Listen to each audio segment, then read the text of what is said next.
ꯑꯗꯨ ꯏꯆꯤꯟ ꯏꯅꯥꯎ ꯃꯌꯥꯝ ꯉꯥꯏꯍꯥꯛ ꯂꯥꯛꯄꯤꯔꯣ ꯃꯉꯣꯟꯗ ꯁꯞꯄꯣꯔꯠ ꯇꯧꯕꯤꯔꯣ ꯑꯗꯨꯒ ꯏꯆꯤꯟ ꯏꯅꯥꯎ ꯀꯅꯥ ꯌꯥꯎꯔꯝꯕ ꯇꯥꯔꯒꯗꯤ ꯁꯞꯄꯣꯔꯠ ꯇꯧꯕꯤꯌꯨ ꯀꯣ ꯑꯩ ꯉꯁꯤ ꯁꯦꯜꯐꯤ ꯄꯨꯗꯨꯅ ꯂꯥꯛꯆꯔꯦ ꯏꯆꯤꯟ ꯏꯅꯥꯎ ꯃꯌꯥꯝ ꯉꯥꯏꯍꯥꯛ ꯋꯥꯔꯤ ꯋꯥꯇꯥꯏ ꯁꯥꯟꯅꯔꯁꯤ ꯅꯨꯡꯁꯤꯔꯕ ꯏꯆꯤꯟ ꯏꯅꯥꯎ ꯌꯨꯇ꯭ꯌꯨꯕꯔ ꯄꯨꯝꯅꯃꯛ ꯆꯪꯕꯤꯔꯛꯑꯣ ꯉꯥꯏꯍꯥꯛ ꯁꯞꯄꯣꯔꯠ ꯇꯧꯕꯤꯌꯨ ꯏꯆꯤꯟ ꯏꯅꯥꯎ ꯃꯌꯥꯝ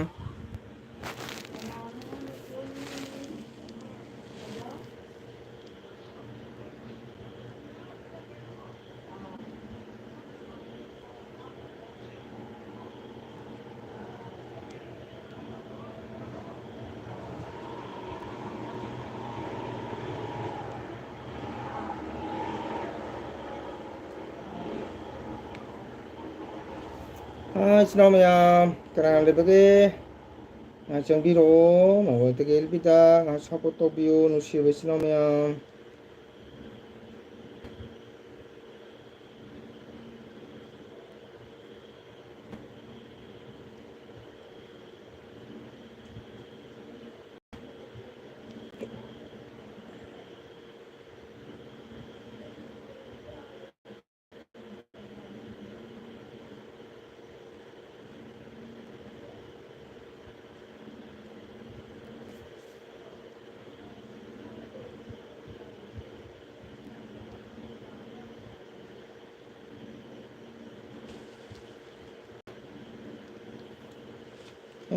이ꯆꯤꯟ 이나우 ꯃꯌꯥꯝ ꯀꯅꯥ ꯂꯩꯕꯒꯦ ꯂꯥꯛꯄꯤꯌꯣ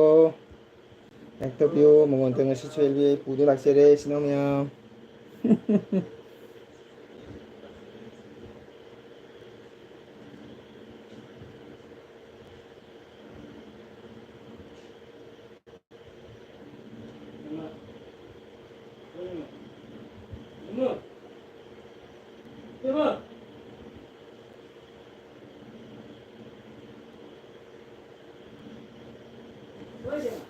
어.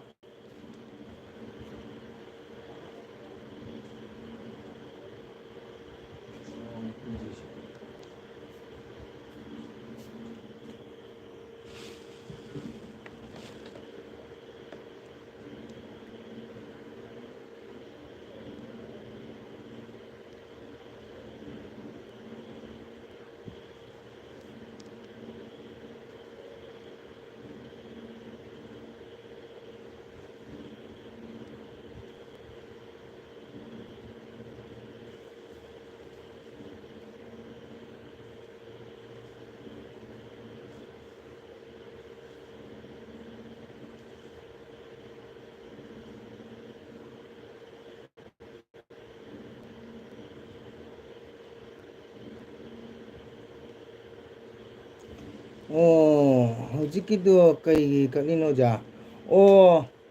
ꯍꯥꯏꯗꯤ ꯏꯁꯩꯒꯤꯅꯦ ꯏꯁꯩꯒꯤ ꯐꯣꯟ ꯑꯃ ꯂꯥꯛꯁꯟꯕꯀꯣ ꯑꯅꯤ ꯑꯍꯨꯝ ꯇꯧꯁꯜꯂꯛꯄꯗꯤ ꯎꯄꯥꯏ ꯂꯩꯇꯅ ꯀꯩꯅꯣ ꯇꯧꯔꯨꯕꯗꯨꯅꯅꯦ ꯏꯇꯩꯃ ꯊꯦꯡꯀ꯭ꯌꯨ ꯏꯇꯩꯃꯒ ꯍꯥꯟꯅ ꯂꯥꯛꯄꯤꯕꯗꯨꯃꯒ ꯍꯥꯏꯅꯤꯡꯉꯥꯏ ꯊꯥꯒꯠꯆꯔꯤꯀꯣ ꯍꯥꯏꯅꯤꯡꯉꯥꯏ ꯑꯗꯨꯝ ꯊꯥꯒꯠꯆꯔꯤ ꯑꯗꯨꯝ ꯍꯧꯖꯤꯛꯀꯤꯗꯣ ꯀꯩꯅꯣ ꯁꯞꯄꯣꯔꯠ ꯐꯨꯜ ꯁꯞꯄꯣꯔꯠ ꯇꯧꯖꯔꯦ ꯊꯦꯡꯀ꯭ꯌꯨ ꯏꯇꯩꯃꯁꯨ ꯊꯕꯛ ꯆꯤꯜꯂꯝꯃꯅꯤꯀꯣ ꯑꯉꯥꯡꯁꯤꯡ ꯂꯩꯅꯕꯅꯤꯅ ꯂꯥꯏꯔꯤꯛ ꯇꯧꯕ ꯃꯇꯝꯅꯤꯅ ꯏꯇꯩꯃ ꯑꯣꯀꯦ ꯑꯃꯨꯛꯀ ꯍꯟꯅ ꯆꯪꯕꯤꯔꯛꯄꯒꯤꯗꯃꯛꯇ ꯍꯥꯏꯅꯤꯡꯉꯥꯏ ꯊꯥꯒꯠꯆꯔꯤ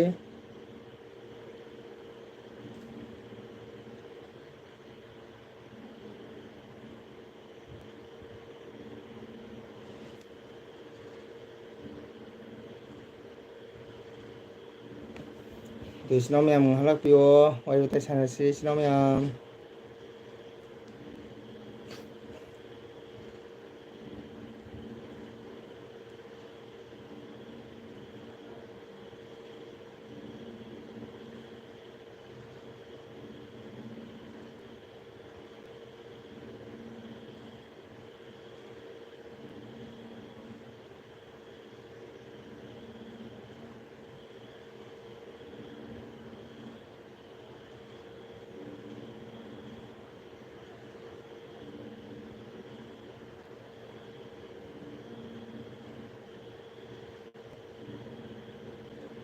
ꯀꯅꯥ ꯂꯩꯒꯦ ꯏꯆꯤꯟ ꯏꯅꯥꯎ ꯃꯌꯥꯝ ꯉꯥꯏꯍꯥꯛ ꯁꯞꯄꯣꯔꯠ ꯇꯧꯕꯤꯌꯨ support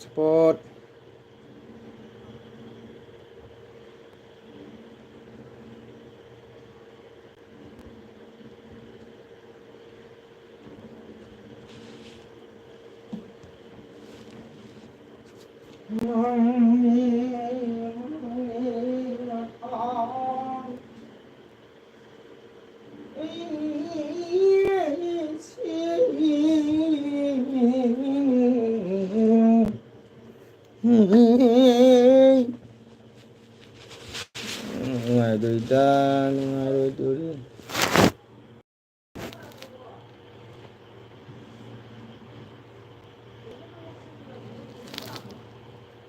자, 들어보자. 탁자래, 탁자래.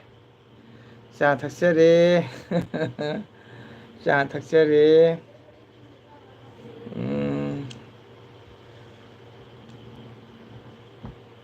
자, 탁자래.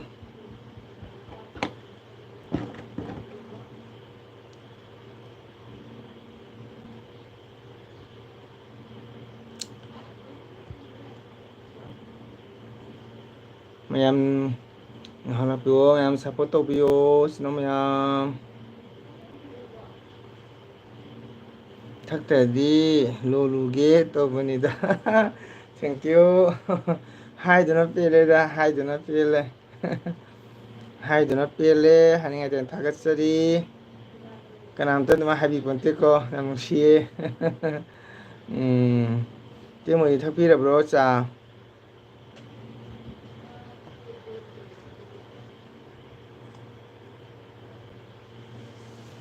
띠모니 자 탁비라브로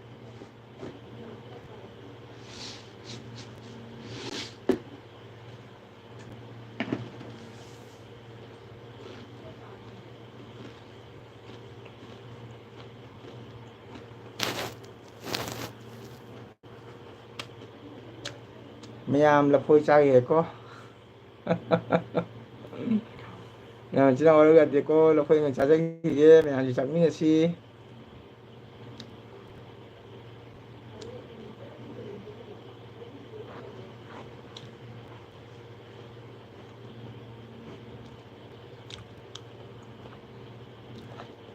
tuần này nó mới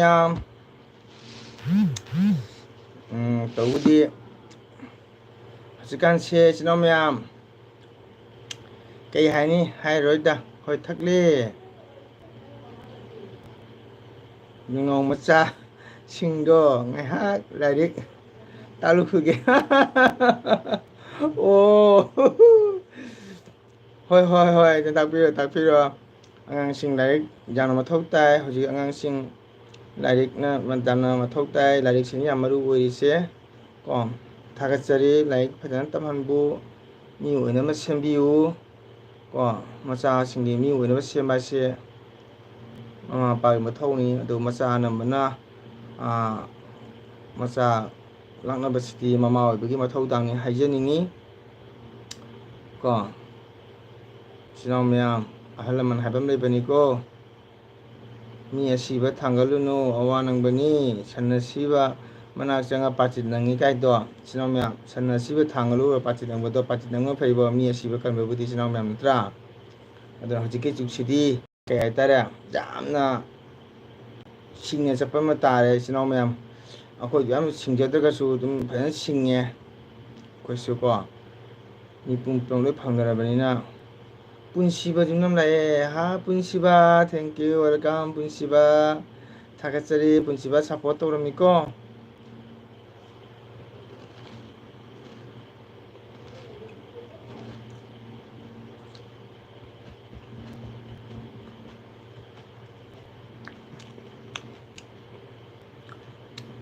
sana simado 빠지는 것이야. 갑다 아마 빠지는 것이 게임 가이데 미에 시부 당을 버시디 지나우샤 분시 주포 가왕함담이고 아시임데 하지랑 김에 함다 시면 시야트 좀 게. 시바 혹은 ꯁꯥꯟꯇꯤꯗꯁꯨ ꯀꯥꯟꯅꯩ ꯍꯥꯏꯕꯅꯤ ꯑꯣꯖꯥ ꯍꯣꯏ ꯑꯗꯨꯅꯤ ꯍꯥꯏꯖꯔꯤꯁꯦ ꯁꯥꯟꯅꯁꯤꯕ ꯍꯧꯒꯠꯄꯁꯨ ꯑꯗꯨꯁꯨ ꯌꯥꯏ ꯁꯥꯟꯅꯁꯤꯕ ꯑꯣꯖꯥ ꯄꯥꯆꯤꯟꯅꯉꯦ ꯍꯥꯏꯗꯤ ꯃꯔꯤ ꯊꯧꯔꯤꯗꯣ ꯊꯥꯔ ꯆꯤꯡꯉꯦꯅ ꯍꯧꯒꯠꯄꯤ ꯀꯥꯏꯅ ꯇꯧꯕ ꯃꯇꯝꯗ ꯊꯣꯛ ꯁꯤꯗꯣꯛꯈ꯭ꯔꯗꯤ ꯄꯥꯆꯤꯟꯅꯉꯦꯅ ꯑꯗꯨꯁꯨ ꯑꯗꯨꯕꯨꯅꯦ ꯃꯍꯩꯗꯤ ꯐꯪꯒꯅꯤ ꯑꯗꯨ ꯃꯤ ꯑꯁꯤꯕ ꯄꯨꯈꯠꯄꯁꯤꯗꯤ ꯏꯆꯤꯟ ꯏꯅꯥꯎ ꯑꯃꯨꯛ ꯍꯟꯅ ꯀꯥꯟꯅꯗ꯭ꯔꯕꯅꯤꯀꯣ ꯌꯥꯝ ꯅꯪꯉꯦ ꯑꯩꯁꯦ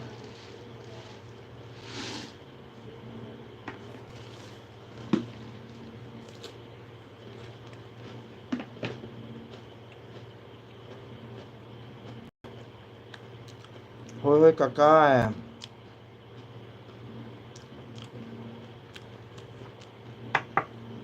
ꯄꯨꯟꯁꯤꯕ ꯂꯩꯔꯤꯕꯣ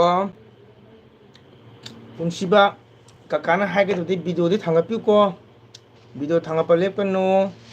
ꯀꯀꯥ ꯚꯤꯗꯤꯑꯣꯁꯨ ꯁꯨꯝ ꯌꯦꯡꯉꯒ ꯁꯞꯄꯣꯔꯠ ꯇꯧꯕꯤꯔꯛꯎ ꯀꯣ ꯑꯩꯈꯣꯏ ꯂꯣꯏꯅ ꯁꯞꯄꯣꯔꯠ ꯇꯧꯅꯁꯤ ꯖꯍꯥ ꯑꯩꯒ ꯂꯩꯃꯤꯟꯅꯕ ꯀꯅꯦꯛ ꯂꯩꯕ ꯄꯨꯝꯅꯃꯛ ꯀꯀꯥꯁꯦ ꯀꯩ ꯂꯝꯗꯒꯤꯅꯣ ꯑꯣ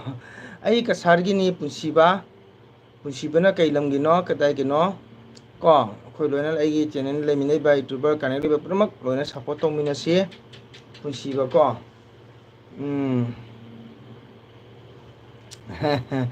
ꯀꯩꯕ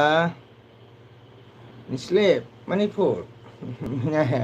ꯍꯣꯏ ꯍꯣꯏ ꯊꯦꯡꯀ꯭ꯌꯨ ꯅꯁꯂꯦꯠ ꯃꯅꯤꯄꯨꯔ ꯌꯥꯝ ꯅꯨꯡꯁꯤ ꯃꯥꯏ ꯋꯥꯔꯤꯁꯦ ꯀꯣꯜ ꯇꯧꯁꯜꯂꯛꯇꯅ ꯁꯥꯎꯅꯤꯡꯉꯤ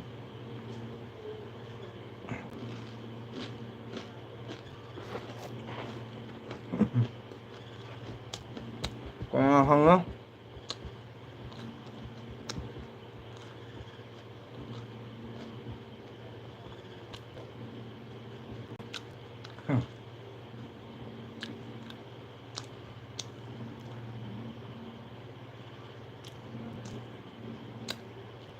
ꯆꯥꯛ ꯆꯥꯗꯕ ꯃꯤ ꯈꯔ ꯆꯪꯉꯛꯑꯦ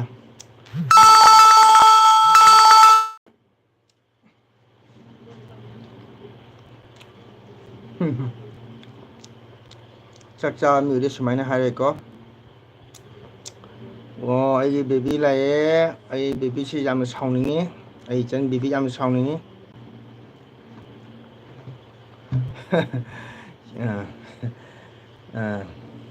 ꯆꯥꯛ ꯆꯥꯕ ꯃꯤ ꯑꯣꯏꯗꯤ ꯁꯨꯃꯥꯏꯅ ꯀꯣꯃꯦꯟ ꯏꯔꯣꯏꯗꯕꯅꯤ ꯁꯤꯒꯨꯝꯕ ꯆꯥꯛ ꯆꯥꯗꯕ ꯇꯦꯂꯦꯟ ꯌꯥꯎꯗꯕ ꯀꯣꯛ ꯕ꯭ꯔꯦꯟ ꯌꯥꯎꯗꯕ ꯍꯥꯞ ꯕ꯭ꯔꯦꯟꯁꯤꯡꯁꯤꯒ ꯀꯔꯤ ꯍꯥꯏꯅ ꯀꯔꯤꯅꯣ ꯑꯩꯅ ꯄꯤꯒꯗꯕ ꯃꯣꯏꯒꯤ ꯑꯟꯁꯥꯔꯁꯦ ꯀꯔꯤ ꯄꯥꯎꯈꯨꯝ ꯄꯤꯗꯣꯏꯅꯣ ꯈꯪꯗ꯭ꯔꯦ ꯀꯔꯤ ꯆꯥꯏꯅꯣ ꯀꯀꯥ ꯑꯩ ꯂꯐꯣꯏ ꯆꯥꯏꯃꯤ ꯂꯐꯣꯏ ꯑꯩ ꯑꯃꯨꯛ ꯇꯧꯔꯛꯏꯅꯤ ꯍꯥꯏ ꯑꯗꯨꯅ ꯑꯩ ꯕꯦꯕꯤꯁꯦ ꯌꯥꯝ ꯁꯥꯎꯅꯤꯡꯉꯤ ꯀꯀꯥꯅ ꯌꯥꯝ ꯄꯦꯟꯗꯦ ꯑꯣ ꯍꯥꯏ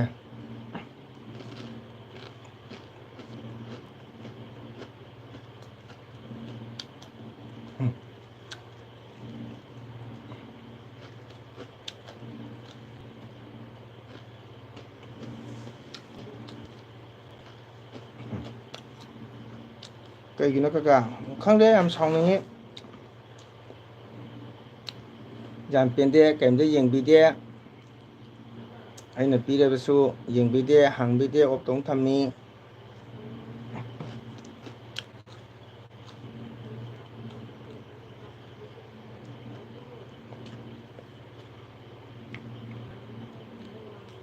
ꯀꯀꯥꯅ ꯇꯧꯔꯅꯤ ꯀꯀꯥꯒꯤ ꯅꯝꯕꯔꯒꯩꯁꯦ ꯂꯣꯏꯅ ꯀꯩꯅꯣ ꯇꯧꯕꯤꯈ꯭ꯔꯦ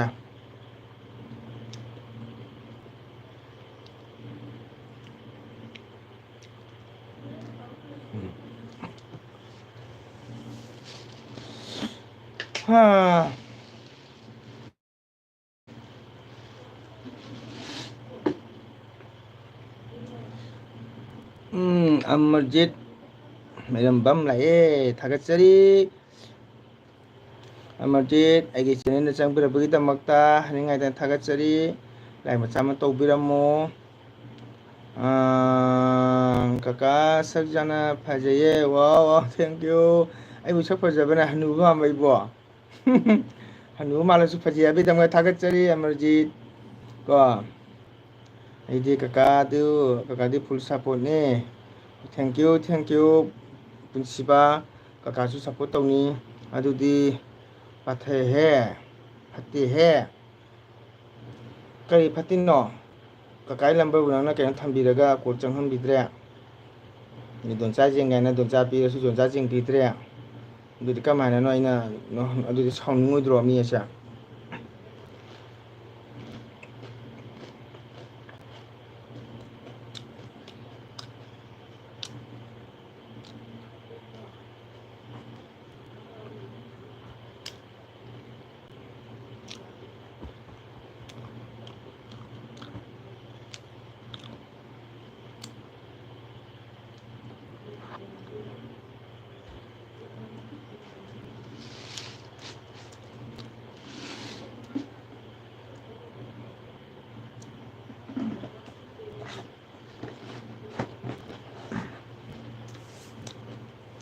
ꯑꯩꯒꯤ ꯐꯣꯟꯗꯣ ꯌꯥꯔꯨꯗ꯭ꯔꯦ ꯉꯔꯥꯡꯇ ꯐꯣꯟ ꯌꯥꯔꯒ ꯉꯁꯤ ꯃꯤꯀꯨꯞꯇꯨꯒ ꯌꯥꯗꯕ꯭ꯔꯥ ꯁꯤꯕꯣ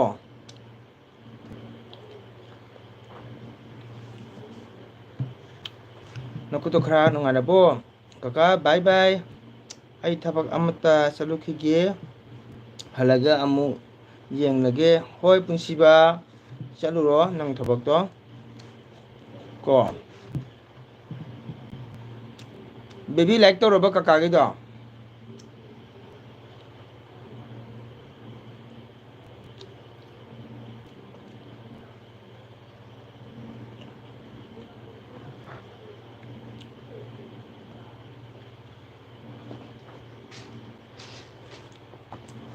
ꯕꯦꯕꯤ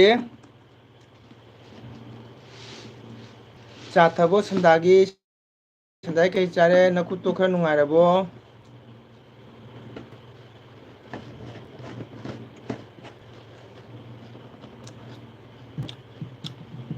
ꯕꯦꯕꯤ ꯇꯥꯕ꯭ꯔꯣ ꯀꯀꯥꯅ ꯍꯥꯏꯁꯦ ꯆꯥ ꯊꯛꯑꯕꯣ ꯅꯈꯨꯠꯇꯣ ꯈꯔ ꯅꯨꯡꯉꯥꯏꯔꯕꯣ ꯕꯦꯕꯤ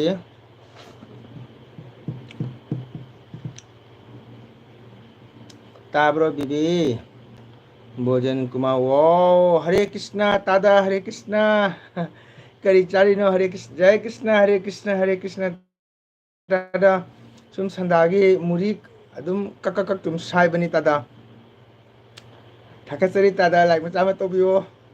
ꯑꯗꯣ ꯇꯥꯗꯥ ꯍꯧꯖꯤꯛ ꯌꯨꯝꯗꯔ ꯃꯄꯥꯟꯗꯔ ꯇꯥꯗꯥ ꯇꯥꯏꯌꯦ ꯀꯀꯥ ꯅꯨꯡꯉꯥꯏꯔꯦ ꯒꯣ ꯈꯔ ꯌꯥꯡꯅ ꯐꯕ ꯑꯣꯏꯔꯣ ꯑꯩꯒꯤ ꯏꯆꯟꯒꯤ ꯈꯨꯠꯁꯦ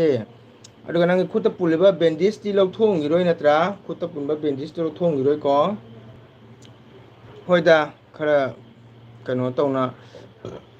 ꯈꯔ ꯌꯥꯡꯅ ꯐꯅꯕ ꯈꯔ ꯀꯩꯅꯣ ꯇꯧꯅ ꯂꯩꯁꯅꯨ ꯕꯦꯟꯗꯦꯖꯇꯣ ꯁꯟꯗꯥꯏ ꯀꯩꯀꯩ ꯆꯥꯔꯒꯦ ꯍꯥꯏ ꯑꯩ ꯌꯥꯝ ꯅꯨꯡꯁꯤꯕ ꯏꯆꯟꯅꯤꯀꯣ ꯑꯩꯒꯤ ꯏꯆꯟꯅꯨꯄꯤꯁꯦ ꯃꯤꯒ ꯃꯥꯟꯅꯔꯝꯗ꯭ꯔꯦ ꯑꯩꯒꯤ ꯏꯆꯟꯁꯤ ꯌꯥꯝꯅ ꯐꯔꯝꯃꯤ ꯃꯇꯝ ꯑꯃꯗ ꯏꯔꯥꯡꯒ ꯐꯔꯀꯥꯟꯗ ꯀꯁꯥꯔꯗ ꯀꯣꯏꯔꯛꯎꯀꯣ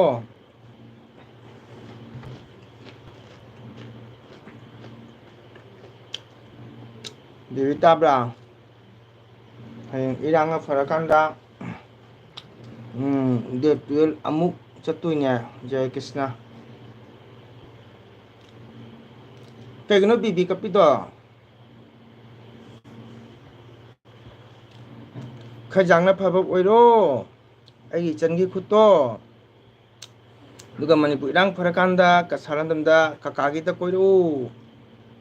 ꯀꯀꯥꯒꯤꯗ ꯏꯆꯟꯅꯦ ꯏꯆꯟꯒꯤ ꯏꯆꯟ ꯀꯩꯅꯣꯅꯦ ꯄꯨꯟꯅ ꯀꯣꯏꯔꯛꯎꯀꯣ ꯀꯀꯥꯅ ꯁꯥꯎꯕꯒꯤ ꯁꯥꯎꯔꯣꯏ ꯁꯥꯎꯔꯣꯏ ꯀꯀꯥꯅ ꯁꯥꯎꯅꯤꯡꯕ ꯉꯔꯥꯡꯗꯩ ꯀꯀꯥꯅ ꯐꯣꯟꯁꯦ ꯕꯤꯖꯤ ꯕꯤꯖꯤꯅ ꯊꯝꯕ ꯑꯩ ꯅꯝꯕꯔ ꯆꯪꯗꯕ ꯑꯗꯒꯤ ꯗꯣꯟꯆꯥꯏ ꯄꯤꯔꯁꯨ ꯅꯪ ꯌꯦꯡꯕꯤꯗꯨꯒꯗꯤ ꯀꯀꯥꯅ ꯁꯥꯎꯅꯤꯡꯕ ꯋꯥꯔꯤꯅꯤꯗ ꯁꯗꯥ ꯕꯤꯖꯤ ꯕꯤꯖꯤ ꯍꯥꯏꯌꯦꯕ ꯑꯩꯅ ꯀꯩꯅꯣ ꯑꯩꯈꯣꯏ ꯕꯤꯕꯤꯁꯤ ꯀꯩꯗꯧꯔꯖꯥꯠꯅꯣ ꯑꯃꯨꯛ ꯁ꯭ꯋꯥꯏ ꯂꯥꯎꯔꯨꯔꯦ ꯑꯁ ꯑꯃꯨꯛꯀ ꯃꯣꯠꯁꯤ ꯃꯈꯨꯠ ꯅꯥꯟꯅ ꯅꯥꯟꯅꯒ ꯏꯔꯥꯡ ꯑꯃꯨꯛꯀ ꯑꯃꯨꯛ ꯊꯣꯛꯈ꯭ꯔꯖꯥꯠꯂ ꯀꯥꯏꯅ ꯈꯜꯂꯨꯕꯗꯣ ꯀꯀꯥꯅꯀꯣ ꯀꯞꯀꯅꯨ ꯀꯀꯥ ꯅꯨꯡꯁꯤꯅ ꯁꯨꯝ ꯍꯥꯏꯔꯤꯃꯤꯗ ꯀꯀꯥ ꯁꯥꯎꯗꯦ ꯀꯀꯥ ꯁꯥꯎꯗꯦ ꯁꯤꯅꯤꯁꯦ ꯑꯉꯥꯡ ꯍꯥꯏꯁꯦ ꯑꯉꯥꯡ ꯑꯣꯏꯔꯛꯄ ꯍꯥꯏꯁꯦ ꯑꯉꯥꯡ ꯍꯥꯏꯁꯦ ꯃꯄꯤ ꯅꯧꯈ꯭ꯔꯕ ꯐꯔꯦ ꯐꯔꯦꯁꯦ ꯀꯞꯄꯅꯨꯁꯦ ꯀꯀꯥ ꯁꯥꯎꯗ꯭ꯔꯦꯁꯦ ꯀꯀꯥꯅ ꯄꯦꯟꯗꯕꯀꯣ ꯗꯣꯟꯆꯥ ꯌꯦꯡꯒꯦ ꯗꯣꯟꯆꯥ ꯄꯤꯔꯦ ꯌꯦꯡꯕꯤꯗ꯭ꯔꯦ ꯐꯣꯟ ꯇꯧꯔꯦ ꯕꯤꯖꯤ ꯕꯤꯖꯤ ꯁꯨꯞ ꯂꯩꯔꯦ ꯑꯉꯥꯡꯗꯒꯤ ꯑꯩꯅ ꯈꯜꯂꯦ ꯀꯩꯗꯧꯖꯥꯠꯅꯣ ꯍꯥꯏꯅ ꯍꯥ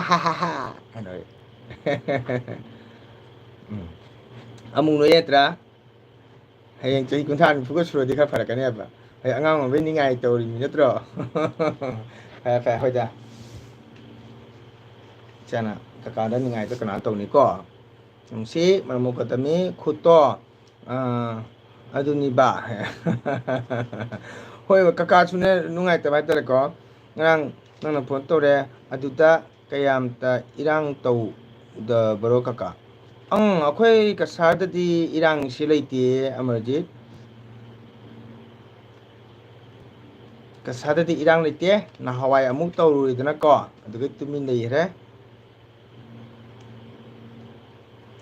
ꯊꯣꯛꯏꯕ ꯏꯔꯥꯡꯁꯤꯁꯦ ꯃꯅꯤꯄꯨꯔꯗꯅꯤ ꯀꯁꯥꯔꯗꯗꯤ ꯀꯔꯝ ꯍꯥꯏꯅ ꯆꯪꯉꯛꯀꯅꯤꯗꯣ ꯀꯁꯥꯔꯒ ꯃꯣꯏ ꯀꯩꯁꯨ ꯅꯨꯡꯉꯥꯏꯅꯗꯕꯁꯨ ꯂꯩꯕ ꯅꯠꯇꯦ ꯀꯣ ꯑꯗꯨꯅꯤ ꯕꯥ ꯍꯥꯏꯌꯦ ꯑꯗꯨꯗꯤ ꯉꯔꯥꯡꯗꯣ ꯀꯀꯥ ꯐꯣꯟ ꯇꯧꯔꯦ ꯕꯤꯖꯤ ꯕꯤꯖꯤ ꯍꯥꯏꯔꯦ ꯉꯁꯤ ꯁꯟꯗꯥꯏ ꯇꯧꯔꯦ ꯕꯤꯖꯤ ꯍꯥꯏꯔꯦ ꯅꯪ ꯑꯩ ꯗꯣꯟꯆꯥ ꯌꯦꯡꯒꯦ ꯗꯣꯟꯆꯥ ꯌꯦꯡꯒꯦ ꯗꯣꯟꯆꯥꯗ ꯁꯛ ꯈꯪꯅꯅꯕ ꯍꯥꯏꯅ ꯇꯥꯔꯦ ꯅꯪꯁꯨ ꯌꯦꯡꯕꯤꯗ꯭ꯔꯦ ꯋꯥꯆꯞꯁꯨ ꯌꯦꯡꯗꯦ ꯑꯗꯨꯒꯗꯤ ꯀꯀꯥꯅ ꯃꯁꯤ ꯑꯉꯥꯡꯁꯤꯗꯤ ꯀꯔꯤꯝ ꯇꯧꯁꯨ ꯍꯥꯏꯅ ꯑꯃꯨꯛ ꯀꯔꯟ ꯇꯨꯔꯟ ꯈꯜꯂꯨꯔꯤꯃꯤꯅꯀꯣ ꯑꯗꯨꯅꯤ ꯑꯃꯔꯖꯤꯠ ꯑꯩꯈꯣꯏ ꯀꯁꯥꯔꯗꯗꯤ ꯏꯔꯥꯡꯁꯤ ꯂꯩꯇꯦ ꯀꯣ ꯋꯥꯔꯧꯕ ꯌꯥꯗꯦ ꯗꯦꯠ 28ꯇ ꯆꯤꯡꯗꯣꯡ ꯂꯩꯀꯥꯏꯒꯤ ꯑꯩꯈꯣꯏ ꯏꯕꯥꯏꯒꯤ ꯐꯤꯔꯣꯏꯗꯣ ꯑꯩ ꯌꯥꯎꯕ ꯉꯝꯂꯔꯣꯏ ꯀꯔꯤꯒꯤ ꯇꯥꯗꯥ ꯑꯣ ꯁꯣꯔꯤ ꯇꯥꯗꯅ ꯗꯦꯠ 12ꯗ ꯆꯠꯀꯗꯧꯕ ꯑꯁ ꯅꯨꯡꯉꯥꯏꯇꯦ ꯇꯥꯗ ꯑꯣꯏꯕ ꯕꯦꯕꯤ ꯅꯪ ꯋꯥꯔꯝꯒꯅꯤꯗꯣ ꯆꯥꯛ ꯆꯥꯕꯁꯨ ꯅꯨꯡꯉꯥꯏꯔꯝꯃꯣꯏꯗꯣ ꯏꯆꯟꯗꯤ ꯀꯔꯤꯒꯨꯝꯕ ꯆꯥꯕꯗ ꯀꯣ ꯂꯨꯖꯔꯦ ꯂꯨꯖꯕꯁꯨ ꯅꯨꯡꯉꯥꯏꯔꯝꯃꯔꯣꯏꯗꯣ ꯀꯌꯥ ꯋꯥꯔꯝꯒꯅꯤꯗꯣ ꯈꯨꯠ ꯑꯣꯏꯗ ꯑꯣꯏꯔꯝꯗꯤ ꯈꯔ ꯐꯒꯗꯧꯕ ꯑꯗꯨ ꯖꯦꯠꯇꯒ ꯊꯣꯛꯑꯝ ꯀꯧꯕꯅꯤꯅ ꯂꯣꯏꯅ ꯋꯥꯔꯝꯅꯤꯑꯕꯀꯣ ꯑꯣꯏꯗꯒ ꯖꯦꯠꯇ ꯑꯣꯏꯗ ꯑꯣꯏꯔꯝꯗꯤ ꯈꯤꯇꯪ ꯐꯒꯗꯧꯕ ꯍꯣꯏ ꯍꯣꯏꯗ ꯀꯩꯗꯧꯅꯤ ꯂꯥꯏꯕꯛꯀꯤꯅꯤ ꯐꯔꯦ ꯀꯌꯥ ꯀꯨꯏ ꯂꯩꯅꯒꯦꯀꯣ ꯑꯗꯨꯝ ꯈꯔꯗꯤ ꯑꯗꯨꯝ ꯐꯖꯔꯛꯀꯅꯤꯗ ꯆꯟꯁꯤꯗꯤ ꯉꯁꯤꯗꯤ ꯀꯦꯛ ꯆꯥꯗ꯭ꯔꯕꯣ ꯕꯦꯕꯤ ꯉꯁꯤꯗꯤ ꯀꯦꯛ ꯆꯥꯗ꯭ꯔꯕꯣ ꯍꯥ ꯉꯁꯤ ꯀꯦꯛ ꯆꯥꯗ꯭ꯔꯕ ꯅꯪꯕꯣ ꯑꯣ ꯑꯉꯥꯡ ꯃꯆꯧ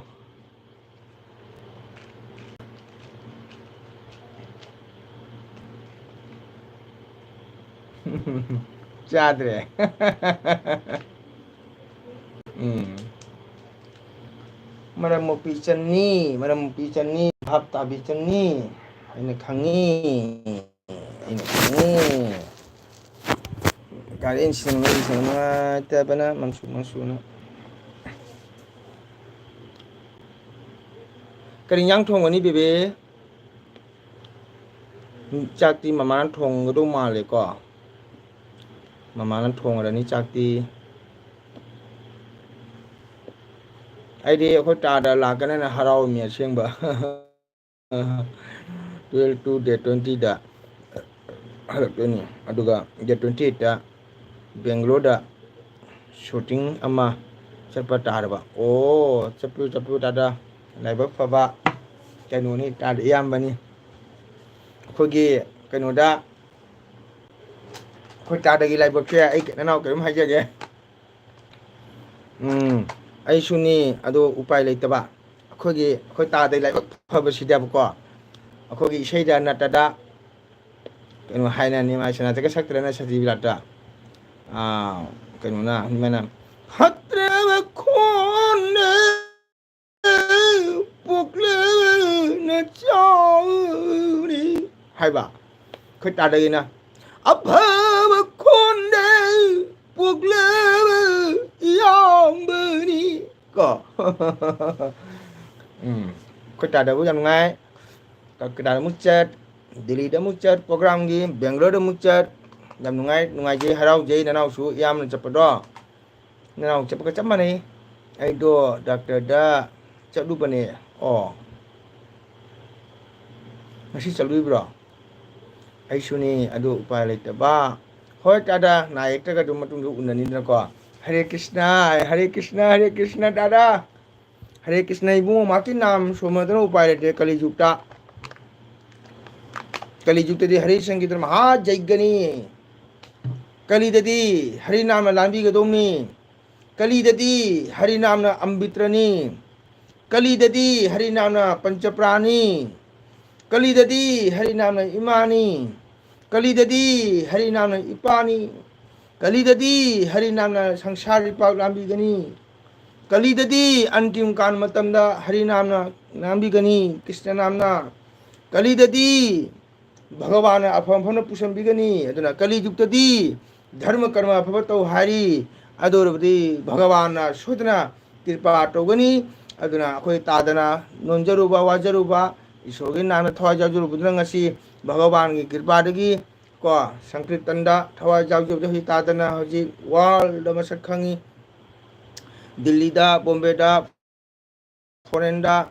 ꯕꯦꯡꯒ꯭ꯂꯣꯔꯗ ꯆꯠꯂꯤ ꯃꯌꯥꯝꯁꯦ ꯏꯁꯣꯔꯒꯤ ꯊꯧꯖꯥꯟꯗꯒꯤꯅꯤ ꯑꯣꯖꯥ ꯑꯩꯈꯣꯏ ꯑꯣꯖꯥ ꯂꯥꯛꯑꯦ ꯍꯔꯦ ꯀ꯭ꯔꯤꯁꯅ ꯑꯣꯖꯥ ꯑꯩꯈꯣꯏ ꯑꯣꯖꯥ ꯏꯝꯐꯥꯜꯗ ꯍꯟꯕꯤꯔꯕ꯭ꯔꯣ ꯂꯥꯏꯁ꯭ꯔꯝ ꯏꯔꯥꯃꯀꯥꯟꯇ ꯍꯥꯏ ꯂꯥꯏꯁ꯭ꯔꯝ ꯊꯥꯒꯠꯆꯔꯤ ꯂꯥꯏꯁ꯭ꯔꯝ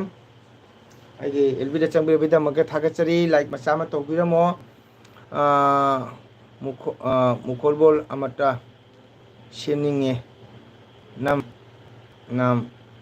ꯄꯔꯆꯥꯗꯔ. ꯑꯣ ꯖꯥꯏꯁ ꯃꯨꯈꯣꯕꯣꯜ ꯌꯥꯝ ꯑꯩ ꯐꯖꯕꯅꯤꯀꯣ. ꯃꯨꯈꯣꯜꯕꯣꯜꯗꯣ ꯑꯩꯈꯣꯏꯒꯤ ꯃꯅꯤꯄꯨꯔꯒꯤ ꯃꯤꯡ ꯄꯔ ꯑꯩꯈꯣꯏ ꯑꯣꯖꯥ ꯁꯩꯇꯕꯥꯅꯗꯤ ꯌꯥꯝ ꯐꯖꯩꯌꯦ ꯅꯠꯇ꯭ꯔꯥ? ꯑꯣꯖꯥ ꯁꯩꯇꯕꯥꯅ ꯃꯨꯈꯣꯕꯣꯜ ꯆꯣꯡꯗꯣ ꯌꯥꯝ ꯐꯖꯩ. ꯑꯃꯠꯇ ꯁꯦꯝꯅꯤꯡꯉꯤ ꯅꯥꯝ ꯄꯔꯆꯥꯗ. ꯌꯥꯏꯌꯦ ꯇꯥꯗ ꯌꯥꯝ ꯐꯖꯩ. ꯑꯩꯈꯣꯏꯒꯤ ꯑꯣꯖꯥ ꯁꯩꯇꯕꯥꯅꯒ ꯃꯨꯈꯣꯕꯣꯜ ꯆꯣꯡꯗꯣꯝꯗꯣ ꯇꯥꯕ ꯅꯨꯡꯉꯥꯏꯇ꯭ꯔꯅꯦ? ꯌꯥꯝ ꯅꯨꯡꯉꯥꯏ. ꯍꯌꯦꯡ ꯄꯨꯡ 1ꯒꯤ ꯐ꯭ꯂꯥꯏꯠ ꯇꯤꯀꯦꯠ ꯀꯛꯂꯦ. ꯑꯣ ꯍꯣꯏ ꯑꯣꯖꯥ ꯅꯥ ꯌꯦꯛꯇꯅ ꯈꯨꯜꯂꯧ ꯄꯥꯜꯂꯧꯗꯅ ꯌꯧꯕꯤꯔꯣ ꯃꯅꯤꯄꯨꯔ. ꯌꯧꯕꯤꯔꯒ ꯑꯃꯨꯛ ꯏꯆꯤꯟ ꯏꯅꯥꯎ ꯑꯃꯨꯛ ꯎꯅꯁꯤ ꯑꯣꯖꯥ. ꯌꯥꯔꯦ ꯍꯦ ꯀꯀꯥ ꯒꯤ ꯁꯤꯂꯣꯛꯇꯣ. ꯑꯩꯒꯤ ꯏꯆꯟꯅꯨꯄꯤꯅꯅꯦ ꯀꯔꯤ ꯍꯥꯏꯕ ꯑꯩ ꯏꯆꯟꯅꯨꯄꯤ ꯕꯤꯕꯤꯁꯤꯅꯅꯦ ꯌꯨꯝ ꯌꯦꯡꯗꯕꯅꯤ ꯀꯀꯥꯅ ꯍꯥꯏ ꯄꯨꯝꯅꯃꯛꯁꯦ. ꯌꯥꯔꯦ ꯍꯦ ꯀꯀꯥ ꯒꯤ ꯁꯤꯂꯣꯛꯇꯣ ꯆꯨꯝꯗ꯭ꯔꯣ ꯕꯤꯕꯤ ꯀꯀꯥꯅ ꯍꯥꯏꯁꯦ? ꯀꯂꯤꯖꯨꯛꯇꯗꯤ ꯏꯁꯣꯔꯒꯤ ꯅꯥꯝ ꯅꯠꯇꯅ ꯀꯔꯤ ꯎꯄꯥꯏ ꯂꯩꯒꯦ? ꯃꯤꯑꯣꯏꯕ ꯍꯥꯏꯕꯁꯤꯗꯤ ꯏꯁꯣꯔ ꯆꯪꯖꯒꯗꯕꯅꯤꯀꯣ. ꯏꯁꯣꯔꯕꯨ ꯆꯪꯖꯔꯕꯗꯤ, ꯏꯁꯣꯔꯕꯨ ꯅꯤꯡꯉꯕꯗꯤ, ꯏꯁꯣꯔꯕꯨ ꯊꯥꯖꯔꯕꯗꯤ ꯏꯁꯣꯔꯅ ꯁꯣꯏꯗꯅ ꯊꯧꯖꯥꯟ ꯇꯧꯔꯛꯀꯅꯤ. ꯑꯗꯨ ꯀꯀꯥ ꯑꯣꯏꯔꯁꯨ ꯀꯩꯗꯧꯅꯤ ꯎꯄꯥꯏ ꯂꯩꯇꯦ. ꯏꯁꯣꯔ ꯅꯤꯡꯃꯟꯅꯁꯨ ꯑꯁꯤ ꯐꯤꯕꯝ ꯂꯥꯛꯏꯁꯤꯗꯅꯤ. ꯑꯗꯨꯕꯨ ꯃꯁꯤ ꯑꯩꯈꯣꯏꯅ ꯏꯁꯣꯔꯗꯕꯨ ꯇꯥꯏꯅ ꯌꯥꯗꯦꯀꯣ. ꯑꯩꯒꯤ ꯂꯥꯏꯕꯛꯇ, ꯑꯩꯒꯤ ꯚꯩꯒ ꯀꯣ ꯅꯍꯥꯟꯃꯨꯛꯀꯤ ꯃꯄꯣꯛꯇ ꯑꯩꯅ ꯇꯧꯖꯔꯨꯕ ꯀꯔꯃꯒꯤ ꯐꯣꯜ ꯑꯗꯨꯅ ꯍꯟꯗꯛꯀꯤ ꯃꯄꯣꯛꯁꯤꯒ ꯋꯥꯔꯤꯕꯅꯤ. ꯑꯗꯨꯅ ꯀꯔꯃ ꯇꯧꯕ ꯁꯤꯁꯤꯅꯅꯤꯁꯦ. ꯑꯩꯅ ꯍꯟꯗꯛ ꯃꯄꯣꯛ ꯋꯥꯔꯤꯁꯤꯁꯨ ꯏꯁꯣꯔꯗ ꯅꯤꯡꯉꯥꯏ ꯇꯧꯕ ꯌꯥꯗꯦ ꯕꯦꯕꯤ. ꯀꯔꯤꯒꯤꯅꯣ ꯍꯥꯏꯕꯗ ꯏꯁꯣꯔ ꯍꯥꯏꯕꯁꯤꯗꯤ ꯁꯪꯁꯥꯔꯕꯨ ꯖꯒꯠꯄꯨ ꯁꯦꯝꯕꯤꯔꯤꯕ ꯃꯄꯨ ꯏꯁꯣꯔ ꯀꯧꯏ. ꯑꯗꯨꯅ ꯑꯩꯈꯣꯏꯅ ꯋꯥꯔꯤꯕ ꯅꯪꯉꯤ ꯄꯨꯝꯅꯃꯛꯁꯦ ꯃꯁꯤ ꯅꯍꯥꯟꯃꯨꯛꯀꯤ ꯑꯩꯈꯣꯏꯒꯤ ꯑꯩꯒꯤ ꯇꯧꯖꯔꯨꯕ ꯀꯔꯃ ꯐꯣꯜꯗ ꯍꯟꯗꯛꯀꯤ ꯃꯄꯣꯛꯁꯤꯒ ꯑꯋꯥꯕ ꯅꯪꯉꯕꯅꯤ. ꯑꯗꯨꯅ ꯂꯩꯔꯤꯕ ꯃꯄꯣꯛ ꯑꯁꯤꯒꯗꯤ ꯑꯐꯕ ꯀꯔꯃ ꯑꯃꯨꯛ ꯇꯧꯕ ꯇꯥꯔꯒꯗꯤ ꯃꯊꯪ ꯃꯄꯣꯛꯇ ꯁꯣꯏꯗꯅ ꯑꯐꯕ ꯑꯣꯏꯅ ꯄꯣꯛꯎꯒꯅꯤ ꯕꯦꯕꯤ. ꯆꯨꯝꯃꯦꯀꯣ? ꯏꯁꯣꯔꯒꯤ ꯅꯥꯝ ꯁꯣꯟꯕ ꯃꯇꯝ ꯑꯣꯏꯔꯦ. ꯆꯨꯝꯃꯤ ꯑꯣꯖꯥ. ꯑꯩꯈꯣꯏꯅ ꯏꯁꯣꯔ ꯅꯥꯝ ꯁꯣꯟꯕ ꯍꯥꯏꯁꯤ ꯇꯥꯏꯕꯪ ꯃꯤꯑꯣꯏꯕ ꯑꯩꯈꯣꯏꯒꯤ ꯍꯧꯅꯁꯥꯅꯤ. ꯇꯥꯏꯕꯪ ꯑꯩꯈꯣꯏꯒꯤ ꯍꯧꯅꯕꯤꯅꯤ. ꯑꯩꯈꯣꯏꯅ ꯅꯥꯝꯁꯤꯕꯨ ꯁꯣꯟꯖꯔꯕꯗꯤ ꯑꯩꯈꯣꯏꯅ ꯏꯆꯥ ꯏꯁꯨꯁꯨ ꯁꯣꯏꯗꯅ ꯃꯣꯏꯁꯨ ꯅꯥꯝ ꯁꯣꯜꯂꯛꯀꯅꯤ. ꯑꯗꯨꯅ ꯏꯁꯣꯔ ꯍꯥꯏꯕ ꯏꯁꯣꯔ ꯃꯄꯨꯁꯦ ꯑꯩꯈꯣꯏꯅ ꯍꯨꯔꯥꯟꯕ ꯌꯥꯗꯦ. ꯑꯩꯈꯣꯏꯅ ꯆꯪꯖꯒꯗꯕꯅꯤ. ꯉꯁꯤ ꯑꯩꯈꯣꯏ ꯑꯣꯖꯥꯅ ꯀꯣ ꯏꯁꯣꯔꯒꯤ ꯊꯧꯖꯥꯟꯗꯒꯤ ꯉꯁꯤ ꯀꯣꯂꯦꯖꯀꯤ ꯂꯦꯛꯆꯔꯔ ꯑꯣꯏꯔꯤꯕ ꯍꯥꯏꯗꯤ ꯃꯤꯀꯨꯞꯇ ꯐꯝꯃꯁꯨ ꯀꯣ ꯅꯨꯡꯉꯥꯏꯅ ꯌꯥꯏꯐꯅ ꯈꯖꯤꯛꯇꯪ ꯁꯪꯒꯥꯏꯗ ꯂꯩꯔꯕꯁꯨ ꯑꯃꯟꯕ ꯁꯪꯒꯥꯏꯗ ꯂꯩꯔꯕꯁꯨ ꯅꯨꯡꯉꯥꯏꯅ ꯂꯩꯔꯤꯕꯁꯤ ꯀꯩꯅꯣ? ꯏꯁꯣꯔꯒꯤ ꯊꯧꯖꯥꯟꯗꯩꯅꯤ. ꯀꯔꯤꯒꯤꯅꯣ ꯃꯁꯤ ꯍꯥꯏꯗ ꯑꯣꯖꯥꯅ ꯅꯍꯥꯟꯃꯨꯛꯀꯤ ꯃꯄꯣꯛꯇ ꯑꯣꯖꯥꯅ ꯇꯧꯖꯔꯛꯄ ꯀꯔꯃ ꯑꯗꯨꯅꯅꯤ ꯍꯟꯗꯛ ꯑꯩꯈꯣꯏ ꯑꯣꯖꯥꯅ ꯃꯍꯩ ꯈꯤꯇꯪ ꯆꯥꯖꯔꯤꯕꯁꯦꯀꯣ. ꯑꯗꯨꯅ ꯑꯩꯈꯣꯏꯁꯨ ꯍꯟꯗꯛ ꯃꯄꯣꯛꯁꯤ ꯋꯥꯅ ꯂꯥꯛꯏꯕꯁꯦ ꯃꯁꯤꯁꯨ ꯑꯩꯈꯣꯏꯅ ꯏꯁꯣꯔꯗ ꯍꯨꯔꯥꯟꯕ ꯌꯥꯗꯦ. ꯅꯍꯥꯟꯃꯨꯛ ꯃꯄꯣꯛꯇ ꯑꯩꯒꯤ ꯇꯧꯖꯔꯛꯄ ꯀꯔꯃꯅꯅꯤ. ꯑꯗꯨꯅ ꯂꯩꯔꯤꯕ ꯍꯟꯗꯛꯀꯤ ꯃꯄꯣꯛꯀꯤ ꯀꯔꯃꯁꯤꯒꯗꯤ ꯑꯩꯈꯣꯏꯅ ꯀꯔꯃ ꯇꯧꯐꯝ ꯊꯣꯛꯑꯦ ꯑꯣꯖꯥ. ꯙꯔꯃ ꯇꯧꯐꯝ ꯊꯣꯛꯑꯦ. ꯑꯗꯨꯅ ꯏꯁꯣꯔꯕꯨ ꯑꯩꯈꯣꯏꯅ ꯅꯤꯡꯕ ꯆꯪꯉꯦ. ꯕꯦꯕꯤꯅ ꯕꯕꯥ ꯕꯦꯕꯤ ꯑꯩ ꯈꯪꯉꯤ ꯅꯪꯅ ꯁꯤꯠꯇꯣꯏꯗꯣ ꯀꯀꯥ ꯂꯣꯏꯅ ꯈꯪꯉꯤ. ꯑꯗꯨꯕꯨ ꯀꯩꯗꯧꯅꯤ ꯕꯦꯕꯤ ꯎꯄꯥꯏ ꯂꯩꯇꯦꯀꯣ. ꯑꯩꯒꯤ ꯂꯥꯏꯕꯛꯅꯅꯤ ꯃꯤꯑꯣꯏꯕ ꯍꯥꯏꯕꯁꯦꯀꯣ. ꯀꯅꯥꯒꯨꯝꯕ ꯌꯦꯡꯉꯣ ꯑꯩꯈꯣꯏ ꯅꯣꯏꯗꯤ ꯂꯥꯞꯅ ꯍꯨꯟꯗꯣꯛꯈ꯭ꯔꯣ. ꯃꯤ MA ꯄꯥꯁ ꯇꯧꯔꯒ ꯂꯥꯏꯔꯤꯛ ꯆꯧꯔꯒ ꯊꯕꯛ ꯐꯪꯗꯕꯁꯨ ꯃꯌꯥꯝ ꯂꯩꯔꯤꯀꯣ. ꯍꯧꯖꯤꯛ BA ꯇꯝꯃꯨꯔꯒ ꯍꯧꯖꯤꯛ ꯑꯣꯇꯣ ꯊꯧꯕ ꯂꯩꯔꯤ, ꯔꯤꯛꯁꯣ ꯊꯧꯕ ꯂꯩꯔꯤ. ꯀꯔꯤꯒꯤꯅꯣ ꯃꯁꯦ? ꯎꯄꯥꯏ ꯂꯩꯇꯕ. ꯀꯔꯤ ꯍꯥꯏꯅꯤ? ꯀꯩꯗꯤ ꯎꯄꯥꯏ ꯂꯩ? ꯑꯩꯅ ꯒꯣꯔꯃꯦꯟ ꯖꯣꯕ ꯇꯧꯅꯤꯡꯉꯥꯏ ꯍꯦꯛꯇ ꯐꯪ ꯌꯥꯕ꯭ꯔꯣ ꯍꯧꯖꯤꯛꯀꯤ ꯖꯨꯛꯁꯤꯗ? ꯑꯗꯣ ꯃꯁꯤ ꯑꯩꯒꯤ ꯀꯃꯅꯅꯤ. ꯑꯗꯨꯕꯨ ꯒꯣꯔꯃꯦꯟꯒꯤ ꯖꯣꯕꯇꯅ ꯒꯣꯔꯃꯦꯟꯒꯤ ꯖꯣꯕ ꯅꯠꯇꯦ ꯀꯣ. ꯂꯧ ꯁꯨꯔꯒꯇ ꯃꯤ ꯑꯣꯏꯍꯩꯗꯕ ꯂꯩꯇꯦ. ꯑꯣꯇꯣ ꯊꯧꯔꯒ ꯃꯤ ꯑꯣꯏꯍꯩꯗꯕ ꯂꯩꯇꯦ ꯕꯦꯕꯤ. ꯑꯗꯨꯅ ꯚꯥꯞ ꯇꯥꯕ ꯑꯃ ꯆꯪꯉꯤ. ꯑꯗꯨꯅ ꯚꯥꯞ ꯇꯥꯕꯁꯦ ꯌꯨꯝ ꯄꯨꯔꯤꯕ ꯀꯣ ꯌꯨꯝꯒꯤ ꯃꯄꯨ ꯑꯣꯏꯔꯤꯕ ꯅꯨꯄꯤꯗꯣ ꯃꯥꯅ ꯈ꯭ꯋꯥꯏ ꯃꯊꯧꯅꯤ. ꯌꯨꯝꯒꯤ ꯅꯨꯄꯤꯅꯕꯨ ꯃꯔꯝ ꯆꯨꯝꯃꯕ, ꯅꯤꯇꯤ ꯅꯤꯌꯣꯝ ꯆꯨꯝꯃꯕ ꯀꯣ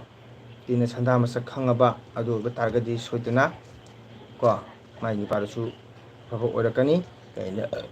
ꯅꯨꯄꯥ ꯍꯥꯏꯕꯁꯤ ꯅꯣꯡꯉꯥꯝꯃꯒ ꯆꯠꯈꯤꯕ ꯍꯨꯏ ꯑꯉꯥꯎꯕ ꯑꯗꯨꯃꯥꯏꯅꯀꯣ ꯃꯆꯥ ꯃꯁꯨꯒꯤ ꯃꯕꯨꯛ ꯆꯥꯛꯀꯤꯗꯃꯛꯇ ꯀꯣꯏꯆꯦꯟ ꯆꯦꯟꯕ. ꯌꯨꯝꯗ ꯂꯩꯍꯧꯔꯤꯕ ꯃꯣꯏꯅ ꯃꯆꯥ ꯃꯁꯨꯁꯦ ꯂꯥꯛꯅꯕ, ꯃꯆꯥ ꯃꯁꯨ ꯍꯣꯠꯅꯕ, ꯀꯗꯥꯏꯗ ꯀꯩ ꯏꯁꯣꯔꯒꯤꯗꯒ ꯍꯣꯠꯅꯕ. ꯃꯁꯤ ꯅꯨꯄꯤ ꯑꯣꯏꯕꯒꯤ ꯃꯊꯧꯅꯤ. ꯑꯩꯒꯤ ꯏꯄꯥꯗꯣ ꯂꯧꯃꯤꯅꯦ. ꯃꯅꯤ ꯑꯣꯖꯥ. ꯑꯩꯈꯣꯏ ꯕꯕꯥꯁꯨ ꯂꯧꯃꯤꯅꯤ. ꯑꯩꯈꯣꯏ ꯕꯕꯥꯗꯤ ꯕꯤꯘꯥ 10ꯒ ꯁꯨꯏ. ꯃꯇꯣꯝꯇꯅ ꯈꯥꯎꯏ, ꯃꯇꯣꯝꯇꯅ ꯃꯔꯥꯒ ꯐꯧꯒ ꯑꯗꯨꯝ ꯍꯨꯝꯃꯤ. ꯑꯗꯨꯃꯥꯏꯅ ꯑꯣꯖꯥ ꯑꯩꯈꯣꯏꯁꯨ ꯄꯨꯟꯁꯤꯁꯤ ꯍꯧꯖꯔꯛꯄꯅꯤ ꯑꯣꯖꯥ ꯀꯣ. ꯑꯗꯨꯅ ꯀꯩ ꯍꯥꯏꯇꯥꯔꯦ ꯂꯥꯏꯐ ꯇꯦꯂꯤꯀꯥꯁ ꯇꯧꯕꯅꯤꯅ ꯋꯥꯔꯤꯁꯦ ꯍꯥꯏꯅꯤꯡꯗ꯭ꯔꯦ. ꯏꯀꯥꯏꯅꯤꯡꯉꯤ. ꯀꯣ ꯑꯣꯖꯥ ꯑꯩꯈꯣꯏꯁꯨ ꯅꯅꯥꯎ ꯑꯩꯈꯣꯏꯁꯨ ꯌꯥꯝꯅ ꯋꯥꯅ ꯍꯧꯖꯔꯛꯏ ꯑꯣꯖꯥ ꯂꯧꯃꯤ ꯃꯆꯥꯅꯤ ꯂꯥꯏꯔꯕ ꯃꯄꯣꯛꯇ ꯄꯣꯛꯆꯔꯛꯄꯅꯤ ꯑꯩꯈꯣꯏꯁꯨ ꯍꯧꯖꯤꯛꯃꯛꯁꯨ ꯂꯥꯏꯔꯕꯒꯤ ꯃꯄꯣꯛꯇ ꯁꯨꯝ ꯂꯩꯔꯤ ꯀꯣ ꯃꯄꯨꯒꯤ ꯃꯤꯡꯈꯩ ꯁꯣꯜꯂꯒ ꯏꯁꯣꯔꯒꯤ ꯅꯥꯝ ꯁꯣꯟꯖꯔꯒ ꯁꯨꯝ ꯇꯔꯥꯒꯤ ꯁꯦꯕꯥ ꯈꯖꯤꯛ ꯈꯖꯤꯛ ꯉꯝꯖꯕ ꯊꯧꯒꯜ ꯆꯠꯆꯔꯒ ꯁꯨꯝ ꯍꯤꯡꯖꯕ ꯄꯨꯟꯁꯤꯅꯤ ꯑꯣꯖꯥ ꯑꯩꯈꯣꯏꯒꯤ ꯄꯨꯟꯁꯤꯁꯦ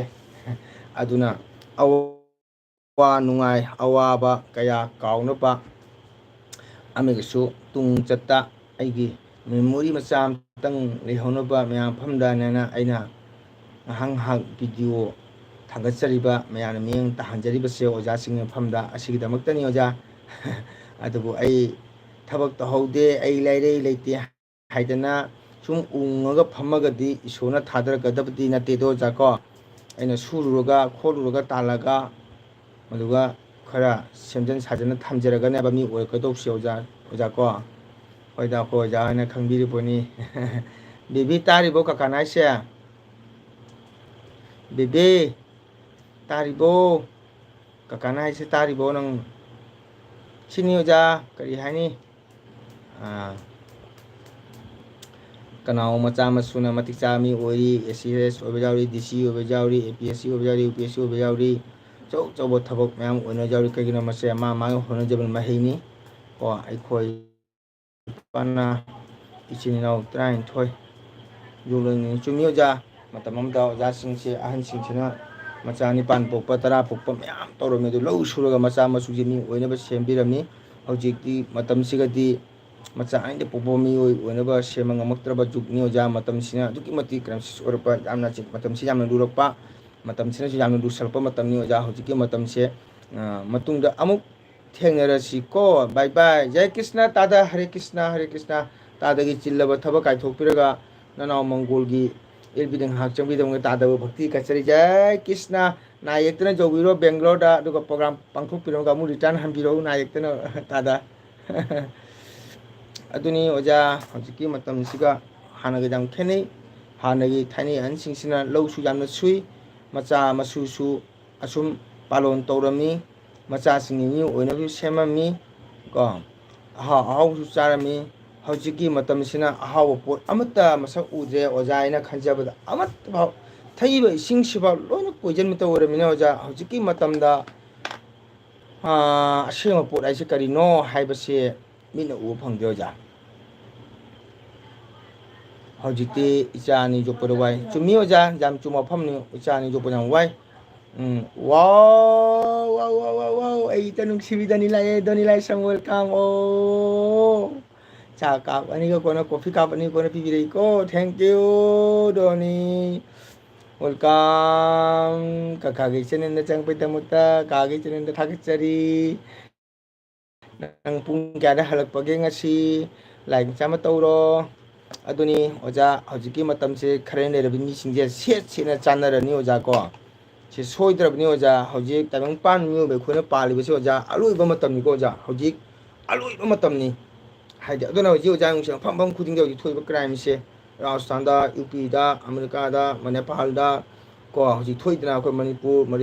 ꯃꯔꯤꯗꯤ ꯔꯁꯤꯌꯥꯗ ꯇꯧꯔꯤꯕ ꯌꯨꯀ꯭ꯔꯦꯟꯗ ꯍꯧꯖꯤꯛꯐꯥꯎ ꯃꯌꯥꯝ ꯑꯁꯤꯒꯨꯝꯕ ꯃꯐꯝꯗ ꯁꯨꯃꯥꯏꯅ ꯇꯧꯗꯨꯅ ꯈꯔ ꯁꯨꯝ ꯁꯨꯖꯜꯂꯛꯀꯗꯧꯅꯤ ꯑꯣꯖꯥ ꯑꯗꯨꯅ ꯕꯦꯗ ꯁꯥꯁꯇ꯭ꯔꯗ ꯂꯥꯎꯅ ꯂꯩꯔꯤ ꯁꯩꯇ ꯇ꯭ꯔꯦꯇ꯭ꯔꯥ ꯗ꯭ꯋꯥꯄꯣꯔ ꯀꯂꯤ ꯍꯥꯏꯅ ꯖꯨꯛ ꯃꯔꯤꯁꯦ ꯂꯣꯏꯔꯕꯅꯤ ꯑꯣꯖꯥ ꯍꯧꯖꯤꯛ ꯀꯂꯤ ꯖꯨꯛꯅꯤ ꯀꯂꯤ ꯖꯨꯛꯁꯦ ꯂꯣꯏꯔ ꯃꯍꯥ ꯀꯥꯜ ꯖꯨꯛꯅꯤ ꯑꯣꯖꯥ ꯍꯧꯖꯤꯛ ꯊꯪꯉꯩꯁꯦ ꯊꯦꯡꯀ꯭ꯌꯨ ꯍꯥꯏꯔꯦ ꯗꯅꯤꯅ ꯃꯈꯣꯏ ꯂꯥꯏꯔꯤꯛ ꯇꯝꯅꯕ ꯍꯣꯠꯅꯕꯗ ꯄꯩꯁꯥ ꯌꯥꯝꯅ ꯆꯪꯉꯤ ꯆꯨꯝꯃꯤ ꯑꯣꯖꯥ ꯑꯗꯨꯅ ꯍꯧꯖꯤꯛ ꯂꯥꯏꯔꯤꯛ ꯇꯝꯕꯁꯤꯗꯤ ꯑꯣꯖꯥ ꯌꯥꯝꯅ ꯀꯤꯔꯦꯀꯣ ꯑꯩꯈꯣꯏꯗꯤ ꯀꯔꯤꯒꯨꯝꯕ ꯒꯣꯔꯃꯦꯟꯒꯤ ꯖꯣꯕ ꯃꯆꯥ ꯑꯃ ꯇꯧꯍꯧꯗꯕ ꯑꯩꯈꯣꯏꯗꯤ ꯉꯁꯤꯒꯤ ꯅꯣꯡꯃꯩ ꯁꯨꯔ ꯆꯥꯖꯕ ꯑꯩꯈꯣꯏꯗꯤ ꯑꯣꯖꯥ ꯈꯟꯕꯗ ꯀꯣꯛꯀ ꯁꯥꯏ ꯀꯔꯤꯅꯣ ꯇꯧꯒꯗꯧꯕ ꯄꯨꯟꯁꯤꯁꯤꯕꯨ ꯈꯟꯕꯗ ꯑꯣꯖꯥ ꯍꯧꯖꯤꯛꯀꯤ ꯃꯇꯝꯁꯤꯗ ꯀꯣ ꯉꯁꯤ ꯅꯣꯡꯃꯒꯤ ꯄꯨꯡ ꯑꯃꯈꯛ ꯇ꯭ꯌꯨꯁꯟ ꯇꯥꯛꯄꯗ 1.5 ꯂꯧꯕ 2 ꯂꯧꯕ ꯃꯥꯒꯤ ꯁꯕꯖꯦꯛꯇꯨꯒꯤ ꯃꯇꯨꯡ ꯏꯟꯅ ꯑꯗꯨ ꯂꯥꯏꯔꯕ ꯃꯆꯥꯁꯤꯡꯁꯤꯅ ꯀꯔꯝꯍꯥꯏꯅ ꯇꯧꯒꯗꯧꯅꯣ ꯈꯟꯕꯗ ꯑꯋꯥꯕ ꯑꯃ ꯑꯣꯏꯔꯦ ꯑꯣꯖꯥ ꯍꯧꯖꯤꯛꯀꯤ ꯃꯇꯝꯁꯦ ꯑꯗꯨꯅ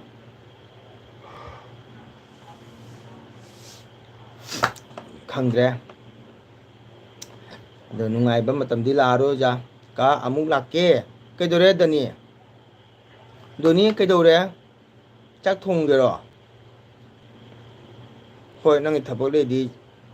ꯀꯩꯅꯣ ꯇꯧꯔꯣ ꯆꯠꯂꯨꯔꯣ ꯑꯗꯨꯒ ꯅꯪꯗꯣ ꯂꯣꯏꯔꯒ ꯑꯗꯨꯝ ꯂꯥꯛꯎꯀꯣ ꯉꯁꯤꯗꯤ KFC ꯆꯥꯔꯛꯇ꯭ꯔꯕꯣ ꯗꯣꯅꯤ ꯉꯁꯤ KFC ꯆꯥꯔꯛꯇ꯭ꯔꯕꯣ ꯅꯪꯕꯣ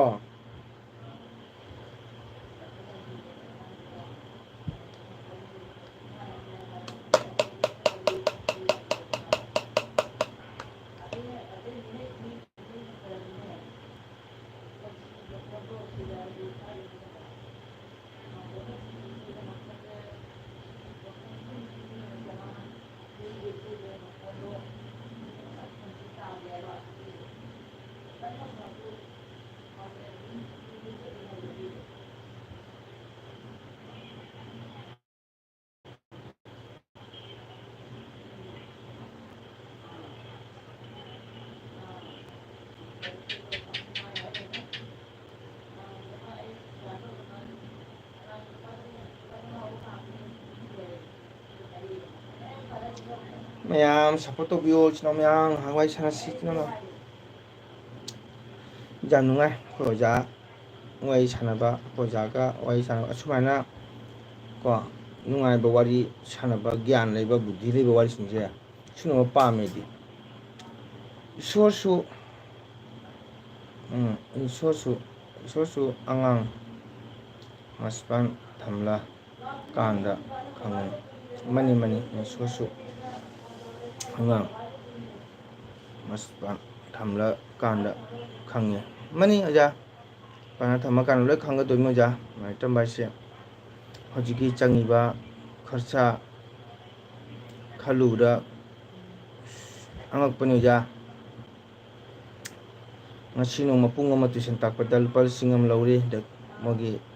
ꯇ꯭ꯌꯨꯁꯟ ꯆꯥꯔꯖ 1,500 ꯂꯧꯕ ꯌꯥꯎꯔꯦ ꯃꯥ ꯃꯥꯒꯤ ꯁꯕꯖꯦꯛꯇꯨꯒꯤ ꯃꯇꯨꯡ ꯏꯟꯅꯀꯣ ꯑꯣꯖꯥ ꯑꯗꯨꯅ ꯈꯪꯗꯦꯗ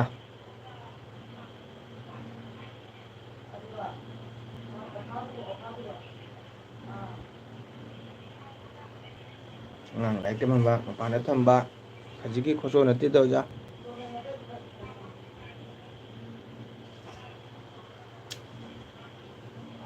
ꯀꯔꯤ ꯍꯥꯏꯅꯤ ꯑꯣꯖꯥ ꯎꯄꯥꯏ ꯂꯩꯇꯦ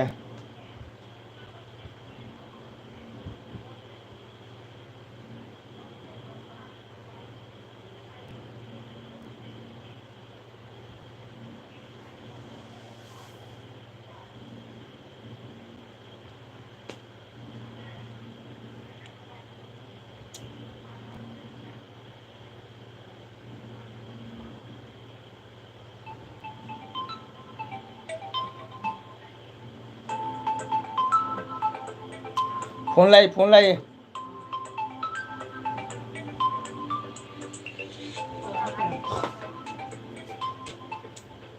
ꯑꯃꯨꯛ ꯊꯝꯃꯣꯗꯅ ꯀꯀꯥ ꯑꯃꯨꯛ ꯂꯥꯛꯀꯦ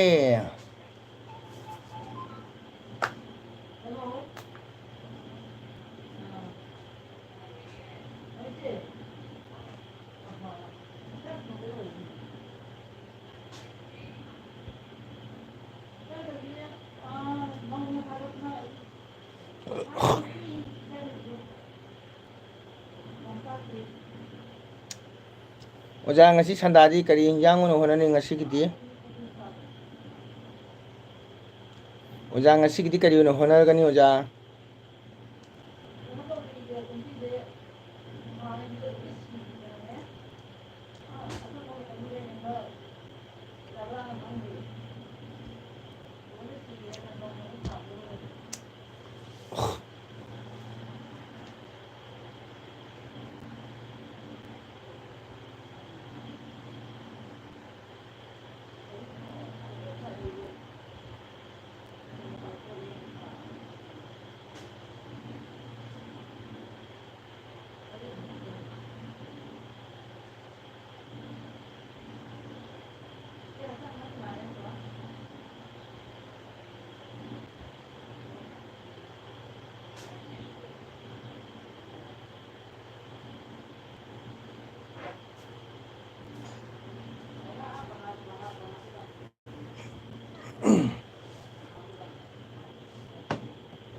ꯄꯥꯅ ꯏꯔꯣꯟꯒꯦ ꯇꯧꯔꯤ ꯍꯥꯏ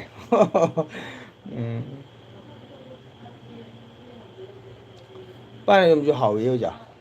ओजा पान क्या पी Guwahati दौजिया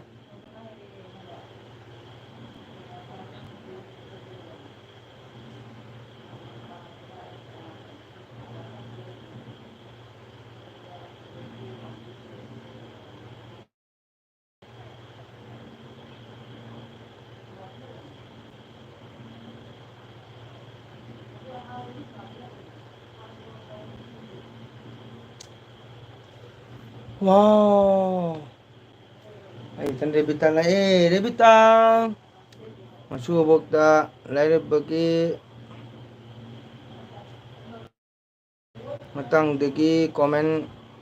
senglaktire masu matengdagi komen senglaktire masu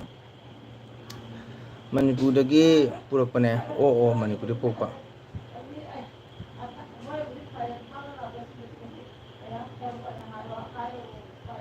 Jadi khangdre bendhogi bendhowe rebita nangi mobile na oramani oh dado ahanbada like dan tawre okay thank you namada thakatsari like tawre kaino su kaino sai kau sai da buksu masu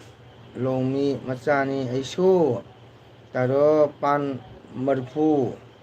80 rupees pi oi mai pima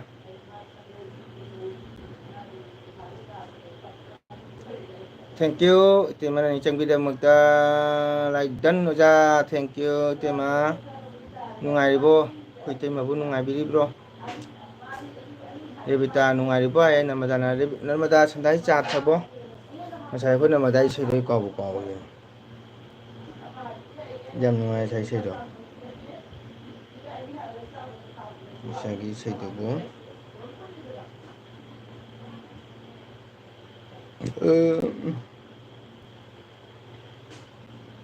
kuri mobile ni sa tado sandagi cha thalabo thaye masai yum ni thaye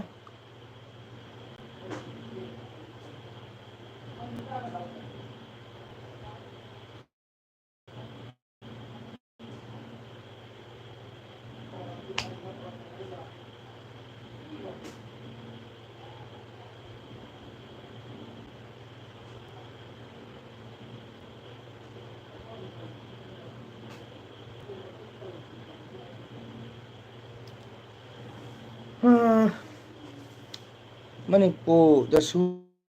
kejida 80 pi oh chap mani du dia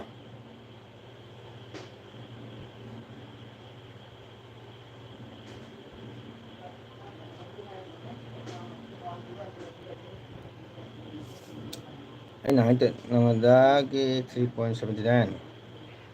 cha thakle mapangdi kari namada ama hojik ai long video da ma support toge oh illu kamatala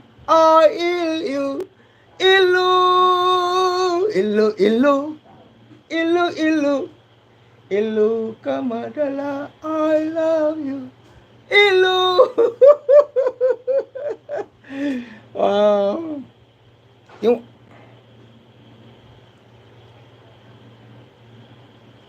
ai nane kaukthore ai gagi kanodagi ai namadada ma support toge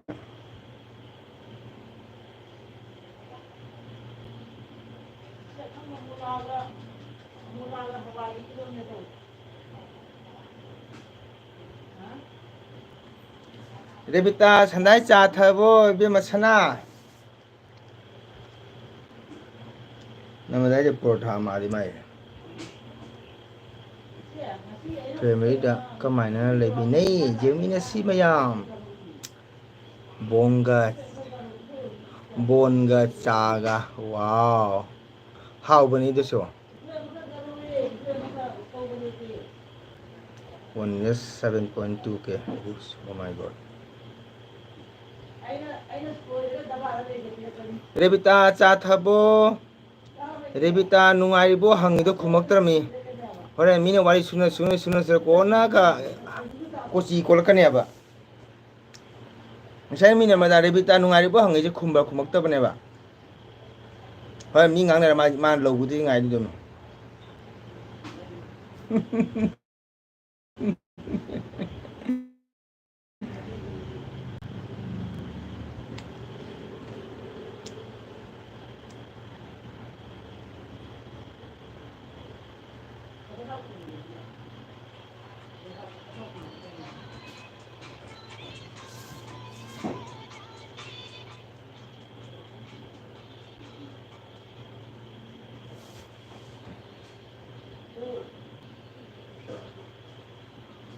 야, nang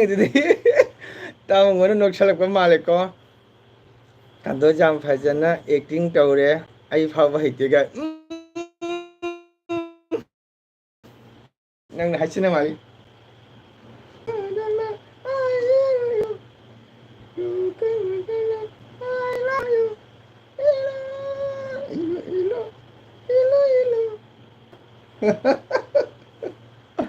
Tengok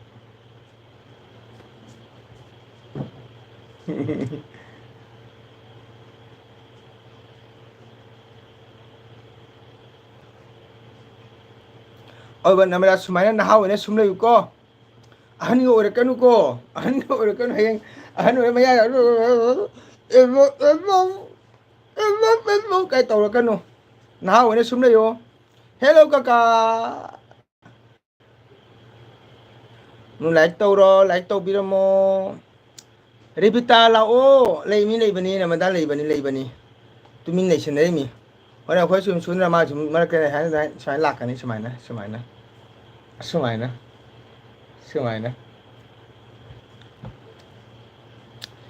Hai Jody like tero mo hello kaka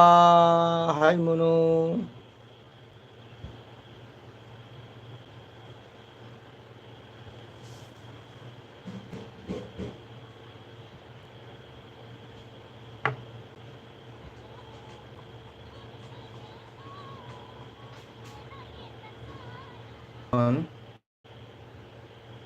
Umata do ay no puede si Umata do ay no puede si ko Ribita lao Umata do ay no puede si ko no pino adoni ta ayang chahi ajo bana sum bana na hawa lai gadam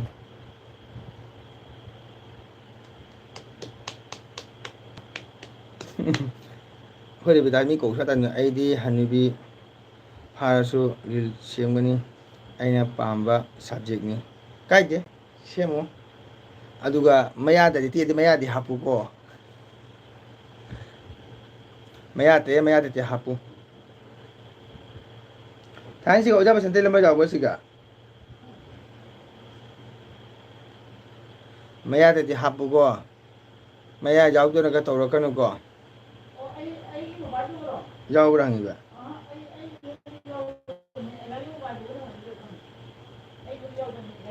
sararara men hu ek sararara haite aido sararara men hu e sararara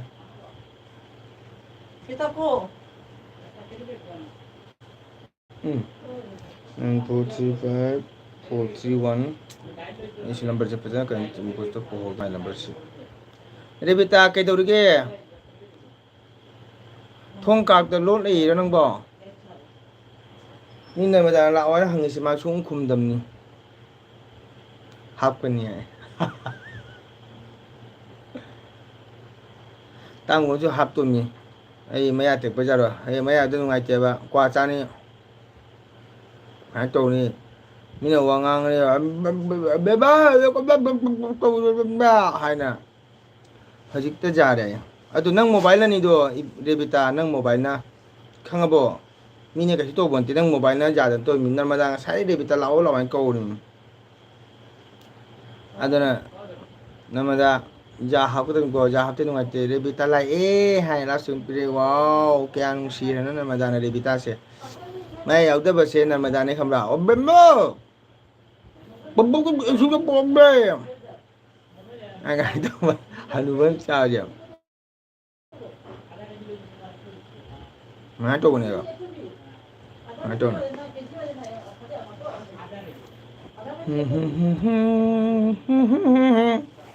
illu illu illu illu illu kamatala I illu illu illu ꯁꯤꯅꯤ ꯄꯨꯟꯁꯤꯒꯥꯏꯁꯦ ꯑꯋꯥ ꯑꯅꯥ ꯂꯣꯏ ꯀꯥꯎꯊꯣꯛꯄ ꯑꯣ ꯅꯔꯃꯗꯥ ꯁꯤꯅꯤꯗ ꯔꯦꯕꯤꯇꯥꯒꯤ ꯃꯣꯕꯥꯏꯜꯁꯦ ꯃꯁꯥꯁꯨ ꯍꯅꯨꯕꯤ ꯑꯣꯏꯔꯕꯅꯤꯅ ꯀꯨꯆꯤ ꯊꯥꯡꯕꯅꯤꯅ ꯃꯣꯕꯥꯏꯜꯁꯨ ꯌꯥꯗ꯭ꯔꯦꯕ ꯑꯗ ꯃꯥꯏ ꯃꯣꯕꯥꯏꯜꯗꯨꯒ ꯀꯣꯃꯦꯟ ꯂꯥꯛꯇꯦ ꯑꯩꯉꯣꯟꯗ ꯍꯥꯏꯔꯤꯕ ꯍꯩꯇ ꯌꯥꯔꯦ ꯑꯗꯨ ꯅꯔꯃꯗꯥꯅ ꯉꯁꯥꯏꯗꯩ ꯍꯪꯉꯤ ꯃꯤ ꯔꯦꯕꯤꯇꯥ ꯂꯥꯛꯑꯕꯣ ꯔꯦꯕꯤꯇꯥ ꯂꯥꯛꯑꯣ ꯍꯥꯏꯅ ꯀꯧꯏ ꯅꯪ ꯑꯝꯇ ꯈꯨꯝꯃꯨ ꯌꯦꯡꯉꯨꯁꯦ ꯅꯔꯃꯗꯥꯅ ꯔꯦꯕꯤꯇꯥ ꯂꯥꯛꯑꯦꯅ ꯂꯥꯞ ꯁꯤꯝꯕꯣꯜ ꯄꯤꯔꯤꯗꯣ ꯅꯪꯁꯨ ꯑꯝꯇꯗꯤ ꯇꯧꯔꯧꯗꯅ ꯏꯕꯦꯝꯃ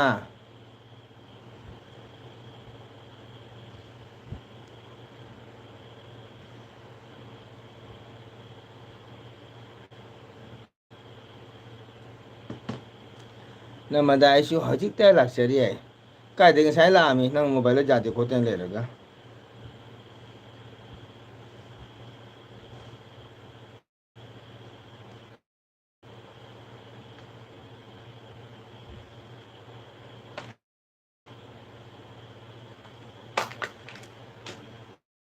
ꯆꯥꯛꯄꯨ ꯂꯥꯝꯃꯦꯗ ꯃꯁꯨ ꯅꯪꯒꯤ ꯑꯦꯛꯇꯤꯡꯗꯣ ꯑꯣꯛꯆꯔꯛꯑꯦ ꯈꯪꯉꯦ ꯏꯕꯦꯝꯃ ꯅꯪꯒꯤ ꯑꯗꯨꯃꯥꯏꯅ ꯍꯥꯏꯔꯛꯀꯅꯤ ꯅꯔꯃꯗꯥꯅ ꯑꯩꯒꯤ ꯑꯦꯛꯇꯤꯡ ꯎꯕꯗ ꯃꯥꯏ ꯇꯥꯗꯧꯒ ꯌꯥꯝ ꯍꯩꯔꯝꯃꯦ ꯀꯥꯏꯅ ꯍꯥꯏꯔꯝꯃꯤ illu illu ꯐꯤꯂꯝꯗꯣ ꯌꯥꯝ ꯅꯨꯡꯉꯥꯏꯕꯅꯤꯀꯣ ꯑꯁ ꯌꯥꯝ ꯅꯨꯡꯉꯥꯏꯗꯤ ꯑꯩ ꯎꯗꯧꯗ ꯏꯁꯩꯗꯣ ꯌꯥꯝ ꯅꯨꯡꯉꯥꯏꯕ ꯍꯥꯏꯕ ꯇꯥꯔꯦ ꯈꯔ ꯏꯁꯩꯗꯣ ꯇꯥꯕꯗ ꯌꯥꯝ ꯅꯨꯡꯉꯥꯏꯕ ꯍꯥꯏꯇꯥꯔꯦ ꯔꯦꯕꯤꯇꯥꯅ ꯍꯥꯍꯥ ꯔꯦꯕꯤꯇꯥ ꯍꯥꯍꯥ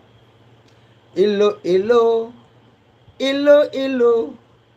illu kamatala illu illu illu ꯔꯦꯕꯤꯇꯥꯒꯤ ꯃꯉꯛ ꯁꯝꯗꯣ illu illu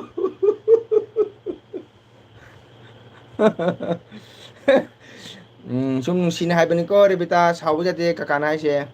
ꯏꯆꯟꯕꯨ ꯅꯨꯡꯁꯤꯕ ꯇꯧꯅꯤ ꯊꯛꯆꯔꯦꯗ ꯈ꯭ꯋꯥꯡ ꯌꯥꯗ꯭ꯔꯦ ꯑꯕꯣꯛ ꯁꯥꯡꯗꯣꯛꯂꯦ ꯅꯈ꯭ꯋꯥꯡꯗꯣ ꯑꯝꯇꯪ ꯅꯝꯒꯦ ꯊꯦꯡꯒꯨꯅ ꯁꯨꯃꯥꯏꯅ ꯗꯤꯛ ꯂꯥꯎꯅ ꯋꯥꯏꯗ ꯍꯛꯆꯥꯡ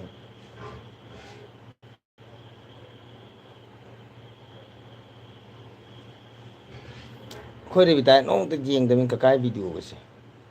ꯀꯣꯃꯦꯟ ꯂꯩꯕꯁꯨ ꯎꯗꯦ ꯑꯃ ꯎꯕꯁꯨ ꯎꯗꯦ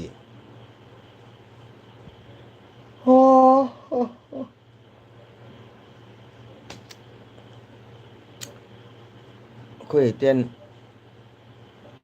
ꯆꯦꯃꯟ ꯐꯤꯂꯝ ꯌꯥꯝ ꯌꯦꯡꯉꯦ ꯅꯣꯡꯃꯗ ꯐꯤꯂꯝ 2 ꯑꯍꯨꯝꯒ ꯌꯦꯡꯉꯦ ꯑꯣꯏꯃꯥꯏ ꯄꯦꯝꯃ ꯑꯁ ꯐꯤꯂꯝ 2 ꯑꯍꯨꯝꯒ ꯌꯦꯡꯉꯦꯕ ꯍꯔꯦ ꯀ꯭ꯔꯤꯁꯅ ꯑꯩꯈꯣꯏꯅ ꯄꯥꯝꯖꯕ ꯍꯥꯏꯁꯤꯗꯤ ꯄꯥꯝꯖꯩꯗꯅ ꯉꯔꯥꯡ ꯑꯩ ꯅꯔꯃꯗꯥ ꯆꯥ ꯊꯛꯇ꯭ꯔꯦ ꯅꯨꯡꯉꯥꯏꯔꯤ ꯑꯩꯁꯦ ꯌꯥꯝ ꯐꯠꯇꯕ ꯇꯥꯔꯦ ꯄꯣꯊꯥꯔꯒꯦ ꯅꯔꯃꯗꯥꯗꯨ ꯄꯣꯊꯥꯔꯒ ꯌꯦꯡꯉꯨꯁꯦ ꯃꯥ ꯍꯧꯅꯕꯤ ꯑꯣꯏꯔꯕꯗ꯭ꯔꯥ ꯀꯥ ꯀꯩꯀꯩ ꯆꯥꯔꯒꯦ ꯂꯐꯣꯏ ꯆꯥꯔꯦ ꯈꯖꯨꯔ ꯆꯥꯔꯦ ꯃꯨꯔꯤ ꯆꯥꯔꯦ ꯅꯪꯗꯤ KFC ꯆꯥꯔꯕꯣ ꯉꯁꯤꯒꯤ ꯉꯁꯤ KFC ꯆꯥꯔꯕꯣ ꯗꯣꯅꯤ ꯉꯁꯤ KFC ꯆꯥꯔꯕꯣ ꯋꯥꯎ ꯍꯥꯎꯅꯤꯌꯦ ꯀꯥꯏꯗꯩ ꯍꯥꯎꯗꯣꯏꯅꯣ ꯅꯪꯒ ꯃꯥꯟꯅ ꯄꯣꯟꯇꯦꯗ ꯁꯅꯥ ꯆꯥꯗꯦ ꯅꯔꯃꯗꯥ ꯆꯥꯛ ꯊꯣꯡꯂꯕꯣ ꯍꯥꯏ ꯂꯐꯣꯏꯒ ꯃꯨꯔꯤꯒ ꯈꯖꯨꯔꯅ ꯍꯥꯎꯅ ꯀꯌꯥꯝ ꯍꯥꯎꯗꯣꯏꯅꯣꯅꯦ ꯗꯣꯅꯤ ꯆꯥꯛ ꯂꯥꯝ ꯐꯅꯕ ꯇꯥꯏꯝ ꯄꯥꯁ ꯑꯣꯏꯅ ꯆꯥꯔꯤꯃꯤ ꯁꯟꯗꯥꯒꯤ ꯃꯥꯏ ꯊꯣꯛꯄ ꯁꯤꯅꯦꯃꯥ ꯌꯦꯡꯕꯅ ꯁꯤꯅꯦꯃꯥ ꯃꯣꯕꯥꯏꯜ ꯌꯦꯡꯕꯅ ꯃꯣꯕꯥꯏꯜ ꯑꯩꯈꯣꯏꯗꯤ ꯔꯦꯕꯤꯇꯥ ꯊꯛꯑꯦ ꯍꯥꯏꯕ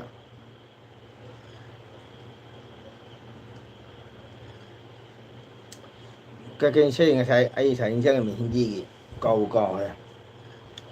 ꯉꯁꯥꯏ ꯅꯪ ꯏꯁꯩ ꯌꯥꯝ ꯐꯖꯔꯦ ꯏꯜꯂꯨ ꯏꯜꯂꯤꯗꯣ ꯇꯜꯂꯦꯗ ꯅꯔꯃꯗꯥ ꯚꯤꯗꯤꯑꯣ ꯊꯥꯡꯒꯠꯄꯒꯁꯦ ꯇꯟꯁꯜꯂꯛꯑꯦ ꯍꯥꯏꯁꯤꯅꯤ ꯑꯋꯣꯏꯕ ꯃꯣꯕꯥꯏꯜꯁꯦ ꯚꯤꯗꯤꯑꯣ ꯊꯥꯡꯒꯠꯀꯅꯤ ꯚ꯭ꯌꯨꯁꯨ ꯂꯥꯛꯇ꯭ꯔꯦ ꯚꯤꯗꯤꯑꯣꯁꯨ ꯅꯨꯡꯉꯥꯏꯍꯟꯕ ꯉꯝꯗꯦ ꯑꯩꯈꯣꯏꯅ ꯔꯦꯕꯤꯇꯥ ꯂꯩꯔꯨꯀꯣ ꯅꯪ ꯌꯥꯎꯗ꯭ꯔꯗꯤ ꯑꯦꯜꯕꯤ ꯃꯄꯨꯡ ꯐꯥꯗꯦꯀꯣ ꯑꯗꯨꯅꯗꯣ ꯋꯥꯎ ꯂꯥꯞ ꯁꯤꯝꯕꯣꯜ ꯄꯤꯔꯛꯑꯦ ꯒꯨꯂꯥꯞ ꯑꯃꯁꯨ ꯄꯤꯔꯛꯑꯦ ꯒꯨꯂꯥꯞꯁꯤꯕꯨ ꯔꯦꯕꯤꯇꯥꯕꯨ ꯄꯥꯏꯕ ꯍꯩꯒꯗ꯭ꯔꯅꯦ ꯅꯔꯃꯗꯥ ꯂꯥꯞ ꯁꯤꯝꯕꯣꯜꯁꯤ ꯃꯥ ꯂꯧꯕ ꯍꯩꯒꯗ꯭ꯔꯣ ꯂꯥꯞ ꯁꯤꯝꯕꯣꯜꯗꯨ ꯂꯧꯕ ꯍꯩꯒꯅꯤ ꯈꯪꯉꯤ ꯃꯆꯤꯟ ꯄꯥꯝꯕꯅꯤ ꯑꯗꯨꯕꯨ ꯃꯥꯏ ꯒꯨꯂꯥꯞ ꯂꯩꯁꯤꯕꯨ ꯃꯥ ꯂꯧꯕ ꯍꯩꯒꯗ꯭ꯔꯕ ꯅꯔꯃꯗꯥ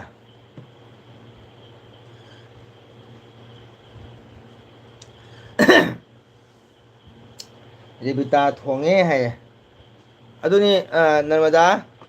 ꯅꯪꯅ ꯄꯤꯔꯤꯕ ꯂꯥꯞ ꯁꯤꯝꯕꯣꯜꯁꯦ ꯑꯁꯤꯕꯨꯗꯤ ꯃꯥ ꯂꯧꯕ ꯍꯩꯒꯅꯤ ꯃꯆꯤꯟ ꯄꯥꯝꯕꯅꯤꯀꯣ ꯑꯗꯣ ꯅꯪ ꯄꯤꯔꯛꯏ ꯒꯨꯂꯥꯞꯁꯦ ꯃꯥ ꯂꯧꯕ ꯍꯩꯒꯗ꯭ꯔꯥ ꯍꯥꯏꯕ ꯃꯥ ꯒꯨꯂꯥꯞꯀꯗꯣ ꯀꯃꯥꯏꯅ ꯄꯥꯏꯒꯦꯗꯨ ꯈꯪꯉꯝꯒꯗ꯭ꯔꯣ ꯃꯥꯄꯣ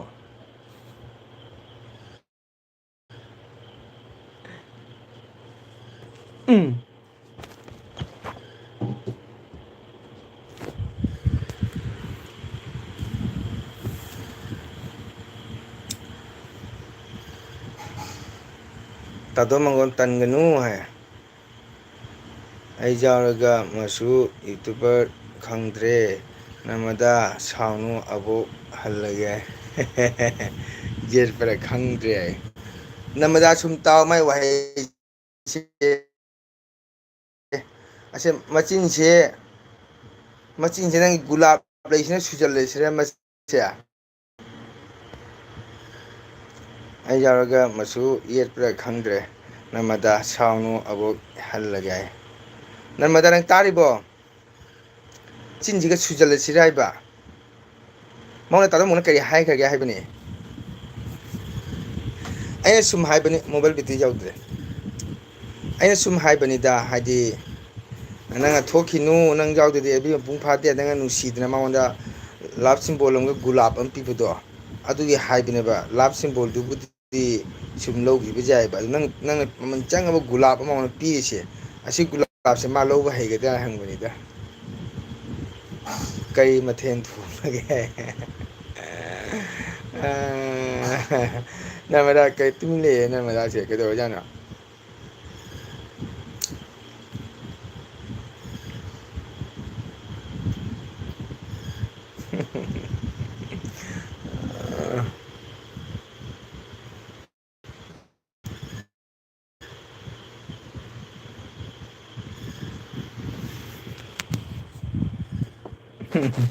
ꯑꯩ ꯅꯣꯛꯅ ꯁꯤꯗꯣꯔꯦ ꯉꯁꯤ ꯅꯔꯃꯗꯥ ꯇꯥꯕ꯭ꯔꯣ ꯔꯦꯕꯤꯇꯥꯅ ꯍꯥꯏꯁꯦ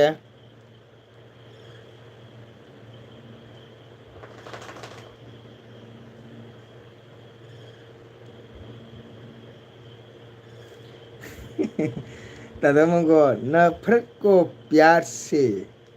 हमेशा जेता जहा है रेबिता ꯍꯣ ꯔꯦꯕꯤꯇꯥ ꯉꯥ ꯊꯣꯡꯕ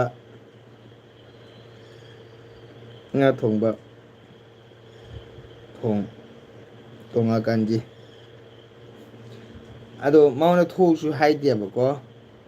ꯑꯩꯉꯣꯟꯗ ꯌꯦꯠꯂ ꯃꯥꯜꯂꯦ ꯃꯥ ꯊꯣꯛꯑꯒꯦ ꯑꯗꯨꯅ ꯑꯩꯅ ꯍꯥꯏꯗꯣ ꯅꯪꯅ ꯄꯤꯔꯛꯏ ꯃꯥꯒꯤ ꯒꯨꯂꯥꯞꯁꯤꯅ ꯃꯆꯤꯟꯁꯤꯒ ꯁꯨꯖꯜꯂꯁꯤꯔ ꯍꯥꯏꯅ ꯈꯜꯂꯤꯕ ꯑꯩꯅ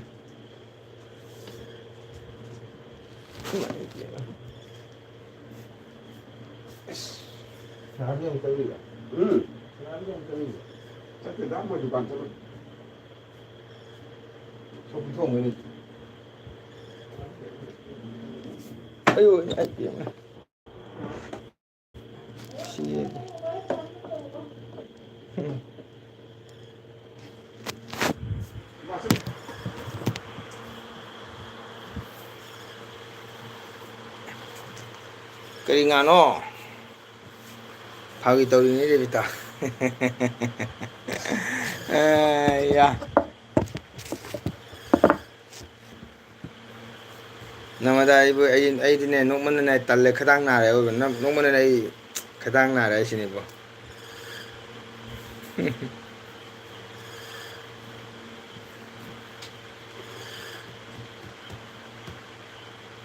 ꯋꯥ ꯑꯃ ꯍꯥꯏꯔꯦ ꯃꯥꯏ ꯃꯆꯤꯟꯁꯤ ꯀꯩꯅꯣꯝ ꯊꯣꯛꯑꯦꯕꯀꯣ ꯑꯗꯨꯅ ꯑꯩꯅ ꯍꯥꯏꯗꯣ ꯅꯪꯅ ꯃꯉꯣꯟꯗ ꯄꯤꯔꯤꯕ ꯒꯤꯐ ꯄꯤꯔꯛꯄꯁꯦ ꯑꯁꯤꯅ ꯃꯆꯤꯟꯁꯤ ꯈꯤꯇ ꯂꯧꯁꯤꯜꯂꯒ ꯇꯤꯡꯍꯟꯗꯨꯅ ꯈꯣꯠꯆꯜꯂꯒꯦ ꯁꯤꯅꯤ ꯈꯜꯂꯤꯁꯦ ꯖꯦꯔꯣꯛꯁ ꯇꯧꯕ ꯀꯌꯥ ꯂꯧꯍꯧꯔꯤꯒꯦ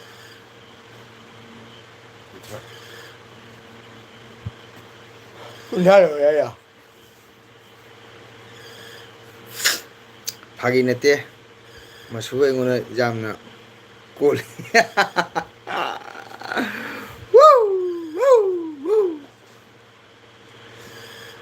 ꯅꯪꯅ ꯀꯣꯠꯇꯩ ꯀꯅꯥ ꯀꯣꯜꯂꯣ ꯍꯥꯏꯅꯣ ꯍꯥ ꯅꯪꯅ ꯀꯣꯠꯇꯗꯤ ꯀꯅꯥꯅ ꯀꯣꯜꯂꯣ ꯍꯥꯏꯅꯣ ꯆꯥꯔ ꯀꯨꯟꯊ꯭ꯔꯥ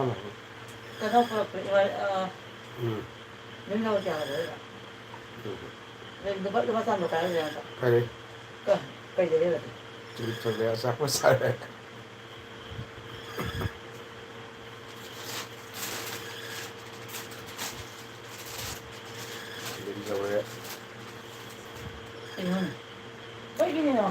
ꯕꯥꯎ ꯉꯥꯅꯤ ꯎꯁ ꯅꯃꯗꯥ ꯂꯥꯛꯄꯨ ꯂꯥꯛꯅꯤꯡꯉꯦ ꯁꯩꯇꯕꯣ ꯃꯌꯥꯝꯁꯤꯡ ꯑꯁ ꯇꯟꯈ꯭ꯔꯦꯕꯣ ꯃꯌꯥꯝꯁꯦ ꯃꯌꯥꯝ ꯌꯦꯡꯖꯩ ꯃꯁꯨ ꯃꯪꯒꯣꯜ ꯅꯪ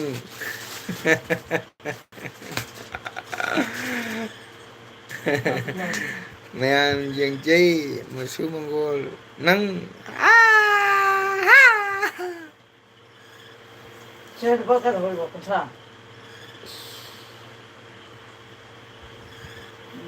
lupa nipugi khosata ni lupa kana holi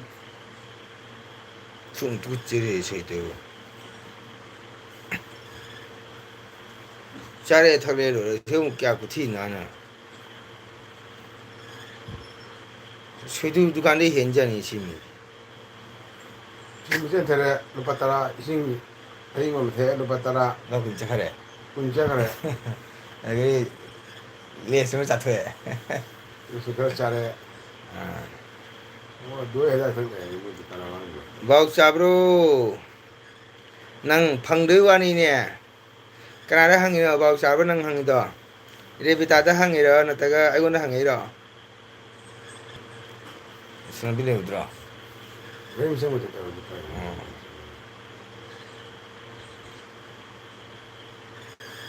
ꯅꯃꯗꯥꯅ ꯕꯥꯎ ꯉꯥꯅꯤ ꯍꯥꯏꯁꯤꯒꯕꯣ ꯆꯥꯛꯄꯨ ꯂꯥꯝꯃꯦꯗ ꯁꯩꯇ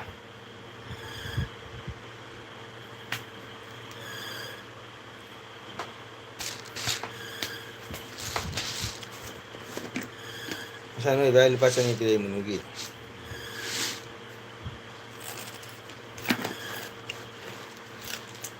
रेबिता लो जे जाजे तुम हम से हमरा गे इस दिल से वाह रेबिता इसे फजब्रो इसिंग सा लेबा थाने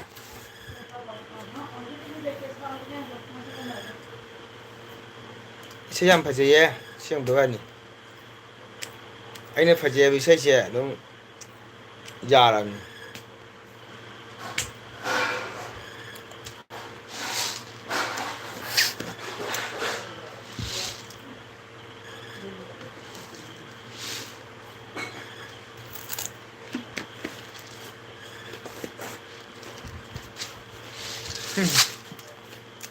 ꯑꯗꯨ ꯍꯥꯏꯕꯁꯤꯗ ꯏꯁ ꯅꯪꯉꯗ ꯍꯥꯍꯥ ꯀꯥꯏ ꯅꯣꯛꯆꯔꯛꯏ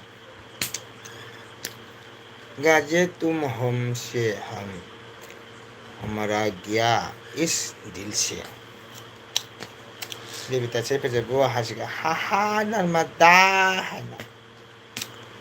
ओ बेमल रेबिता केथबे ꯅꯨꯡꯁꯤꯕꯅ ꯑꯩ ꯏꯆꯟ ꯔꯦꯕꯤꯇꯥꯁꯦ ꯅꯨꯡꯁꯤꯕꯅ ꯅꯨꯡꯁꯤꯕ ꯃꯅꯥ ꯄꯥꯏ ꯊꯗꯠꯄ ꯄꯠ ꯂꯥꯎꯅ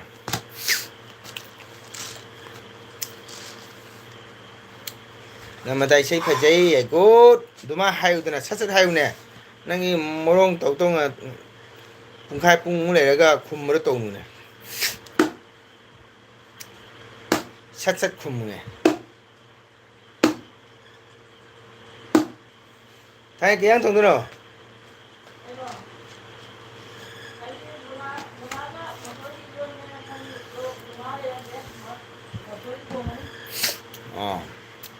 nga thongdraba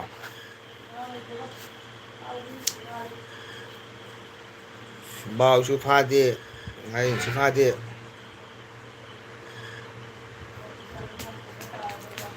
mayam karino ngahang lapyo mayam ta lapidre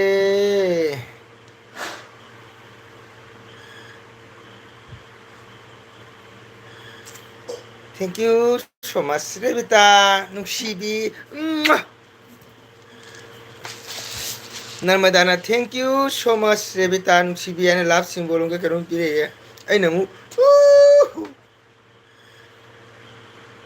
thank you Revita thank you Revita Narmadana thagapade hen thake thank you Revita thank you Revita ngong ta kagan sa se nungsi ji hairong si ji haira ꯂꯧꯊꯕꯒ ꯂꯪꯊꯕꯒ ꯊꯥꯗꯕꯒ ꯀꯣꯊꯕꯒ ꯃꯥꯅ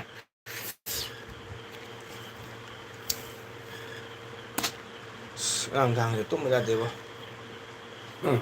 last ꯊꯦꯡꯉꯦ ꯍꯧꯒꯠꯄ ꯑꯁ ꯑꯩꯉꯣꯟꯗ ꯍꯧꯒꯠꯂꯨꯔꯦꯕ ꯅꯥꯀꯣꯡꯁꯦ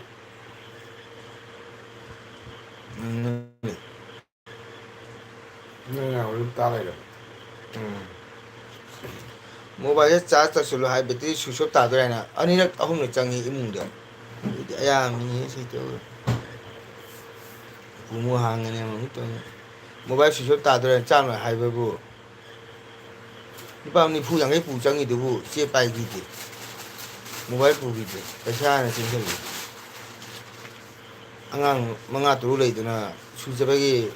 chip चाना जे किना जी लेद्रबा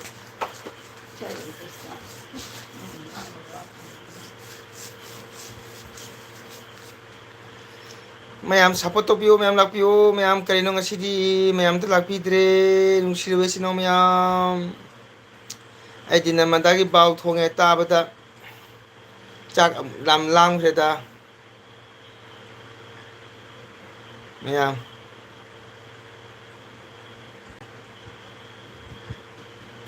Revita chak thongabo Revita chak thongabo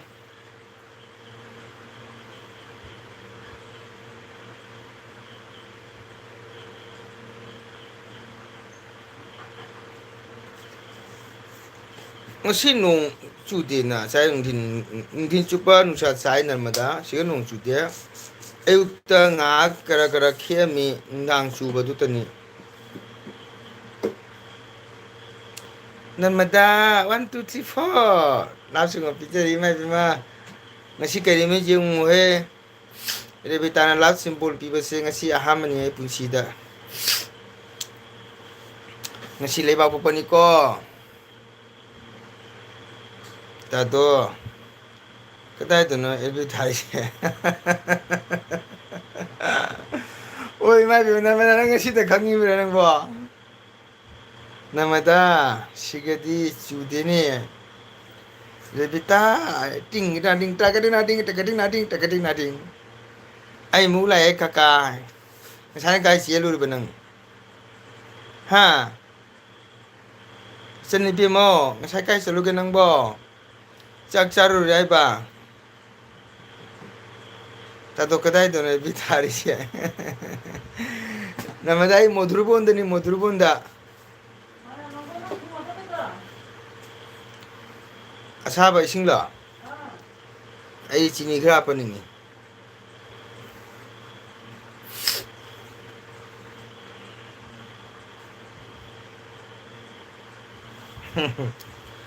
gugu Igina komeni desi me am nusibre onse sibu mi hai gadra kari hai ni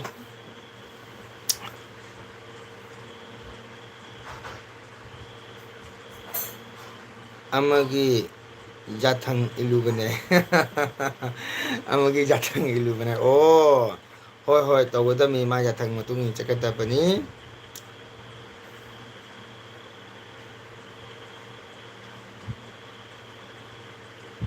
닝거디 고고 깁진 까이나 투적사 ꯑꯩꯈꯣꯏ ꯉꯁꯤꯐꯥꯎ ꯑꯗꯨꯃꯥꯏꯅ ꯍꯥꯏꯗꯦꯅꯦ ꯅꯣꯏꯕꯨ ꯅꯣꯏ ꯅꯕꯨꯛ ꯆꯦꯟꯁꯤꯕꯨ ꯀꯔꯝꯕ ꯃꯤꯖꯥꯠꯅꯣ ꯅꯣꯏ ꯅꯀꯣꯛꯁꯤꯕꯨ ꯊꯤꯒ ꯊꯣꯝꯕ꯭ꯔꯥ ꯈꯪꯗꯦꯕ ꯁꯥꯂꯥ ꯑꯩꯈꯣꯏꯅ ꯉꯥꯡꯕꯁꯨ ꯂꯩꯇ꯭ꯔꯕ ꯆꯩꯕꯁꯨ ꯂꯩꯇ꯭ꯔꯕ ꯍꯣꯏ ꯇꯥꯗꯣ ꯃꯪꯒꯣꯜ ꯉꯔꯥꯡ ꯆꯨꯏ ꯑꯩꯈꯣꯏ ꯉꯔꯥꯡ ꯌꯥꯝꯅ ꯆꯨꯔꯦꯗꯅ ꯃꯗꯥꯏ ꯑꯗꯨꯝ ꯑꯔ ꯍꯩꯊꯕꯤꯅꯤ ꯅꯣꯡꯁꯦ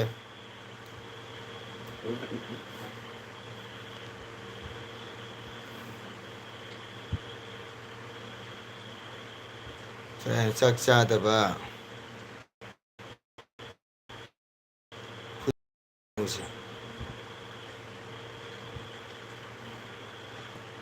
ꯑꯩꯕꯨ ꯃꯤ ꯍꯩꯇ꯭ꯔꯗꯤ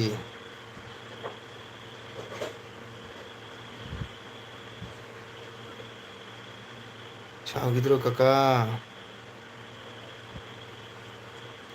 ꯑꯩꯕꯨ ꯃꯤ ꯍꯥꯏꯗꯗꯤ ꯁꯥꯏꯒꯣꯏꯗ꯭ꯔꯣ ꯀꯀꯥ ꯆꯨꯝꯃꯦ ꯇꯥꯗꯣ ꯃꯪꯒꯣꯜ ꯀꯗꯥꯏꯗꯅꯣ ꯑꯩꯒꯥ ꯍꯣꯏꯗꯅꯦ ꯑꯩꯒꯥ ꯍꯣꯏꯗꯅ ꯅꯦꯠꯁꯦ ꯅꯨꯡꯉꯥꯏꯌꯦꯕꯀꯣ ꯏꯁꯩ ꯉꯥꯏꯍꯥꯛ ꯑꯣꯏꯔꯛꯑ ꯃꯇꯨꯡꯗ ꯑꯦꯜ ꯕꯤ ꯉꯥꯏꯍꯥꯛ ꯉꯥꯏꯍꯥꯛ ꯊꯥꯕꯅꯦꯕ ꯃꯣꯏꯗꯅ ꯅꯦꯠ ꯅꯨꯡꯉꯥꯏ ꯑꯩꯈꯣꯏꯗꯅ ꯅꯦꯠ ꯅꯨꯡꯉꯥꯏꯇꯦ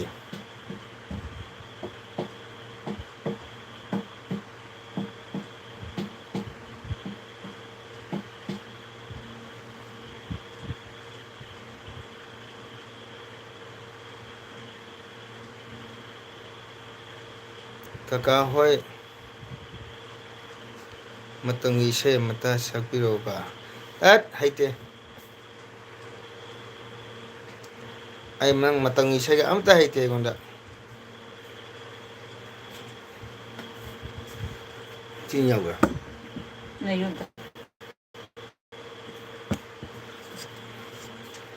ꯏꯁꯤꯡ ꯁꯥꯏꯍꯦ ꯃꯔꯤꯒ ꯄꯣꯛꯀꯅꯤ ꯀꯀꯥ ꯍꯣꯏ ꯃꯇꯝꯒꯤ ꯏꯁꯩ ꯑꯃꯇ ꯁꯛꯄꯤꯌꯨꯀ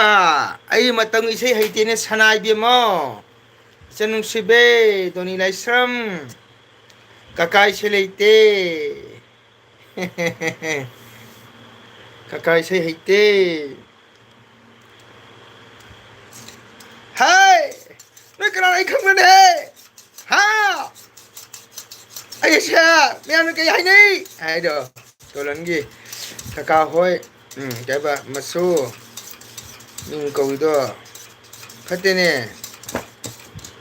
ꯅꯨꯃꯤꯠ ꯊꯥꯁꯦ ꯑꯩꯅ ꯍꯜꯂꯤ ꯃꯁꯨ ꯏꯕꯦꯝꯃ ꯀꯥꯡ ꯀꯥꯡ ꯀꯥꯡ ꯀꯥꯡ ꯀꯥꯡ ꯀꯥꯡ ꯀꯥꯡ ꯒꯣꯒꯨꯟ ꯀꯄꯤꯟ ꯋꯦꯜꯀꯝ ꯇꯥꯗ ꯃꯪꯒꯣꯜ ꯑꯦꯕꯤꯗ ꯁꯞꯄꯣꯔꯠ ꯇꯧꯕꯤꯔꯝꯃꯨ ꯐꯖꯕ ꯋꯥꯍꯩꯅ ꯃꯥ ꯌꯥꯝ ꯅꯨꯡꯁꯤ ꯋꯥꯍꯩꯅ ꯍꯥꯏꯔꯛꯑꯦ ꯍꯧꯖꯤꯛꯀꯤ ꯒꯣꯒꯧꯗꯣ ꯀꯦꯐꯟꯗꯣ ꯃꯥ ꯌꯥꯝ ꯅꯨꯡꯁꯤ ꯋꯥꯍꯩꯅ ꯍꯥꯏꯔꯛꯏ ꯌꯥꯝ ꯅꯨꯡꯁꯤ ꯕꯤꯔꯥꯅꯤꯅꯦ ꯇꯤꯟꯕꯨ ꯇꯥꯔꯦ ꯍꯦ ꯙꯣꯅꯤ ꯅꯪ ꯕꯤꯔꯌꯥꯅꯤꯗꯣ ꯇꯤꯟꯕꯨ ꯇꯥꯔꯦꯕꯣ ꯙꯣꯅꯤ ꯀꯩ ꯅꯣꯛꯏꯕ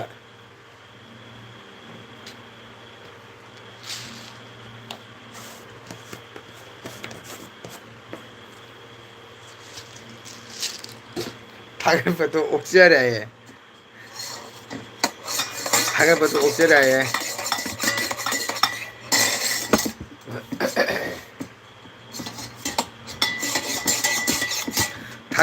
ꯊꯥꯒꯠꯂꯔꯣꯏ ꯏꯕꯦꯝꯃ ꯊꯥꯒꯠꯂꯔꯣꯏ ꯏꯁꯩ ꯑꯃꯇ ꯇꯥꯒꯦ ꯀꯥ ꯙꯣꯅꯤ ꯅꯪꯕꯨ ꯍꯩꯇꯦ ꯍꯥꯏꯃꯤ ꯅꯪ ꯃꯇꯝ ꯏꯁꯩ ꯀꯀꯥ ꯍꯩꯇꯦ ꯍꯥꯏꯃꯤ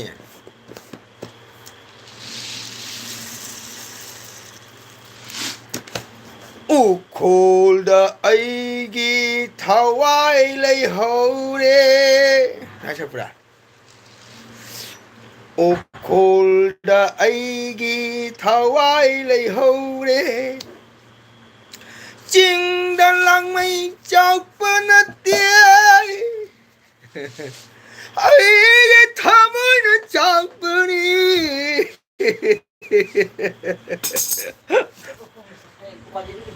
ꯎꯈꯣꯜꯗ ꯑꯩꯒꯤ ꯊꯋꯥꯏ ꯂꯩꯍꯧꯔꯦ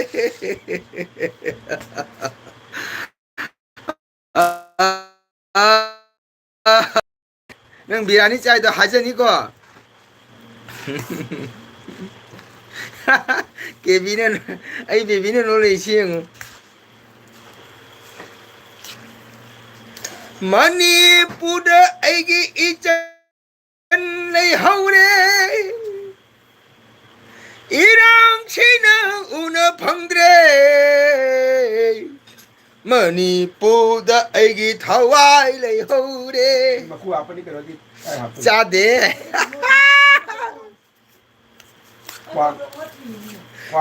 짜그는 가기 싫다고 나도 니네 미안해 하자니 더니 까까 시디 머니보다 애기 있잖래 이랑시는 우버 펑드네 우콜다 애기 머밀 호레 가사다나 이 타와니 매암 이분 ngầu đây hay đây nè cô xin ông 매암 Mongol dress itu bersengau deh hari ni. Aku narmada cakra jala. Rebita. Doni na. Aina live thara di. Isai ngakta sakani. Chau nang di hai ni ka di hai te. Ai thang cái mo jal được cái này. Ai cái jal được cái cô pe. Jual kun saya jual kun kau dum. Các bạn ạ. Và để xử lý tao bây giờ. Thế là ấy là bây giờ ấy là với ai mà xài thì phun không xài mà xài hay rồi. Thì thay cái nào. Thay cái nó thô của ta cái nó cái biểu chứ gì. Nâu nó. Mong cắn gì kìa vậy. Ấy chẳng bây giờ cái tôi mình Baby chalo kore sei. Oh baby. Cái gì là cô?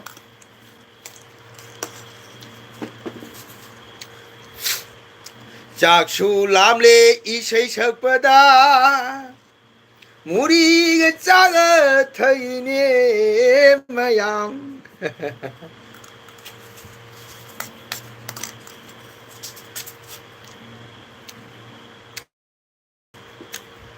Baby à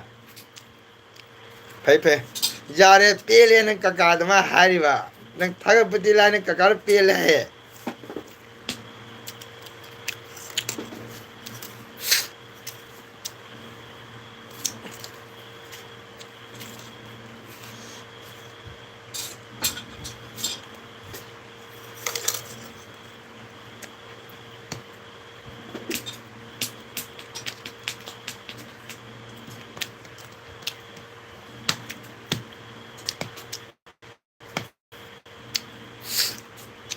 Baby na kaka thagat na jare pele ai sa rồi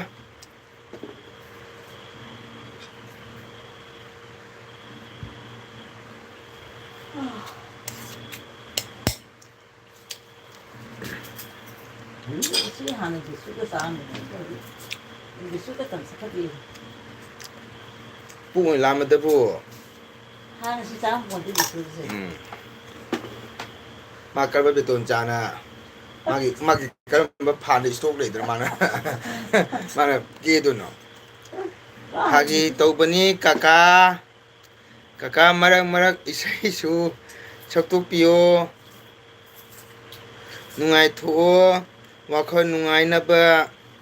hoi ado kaka na hay ta ba do ado tàu bani ba kari hai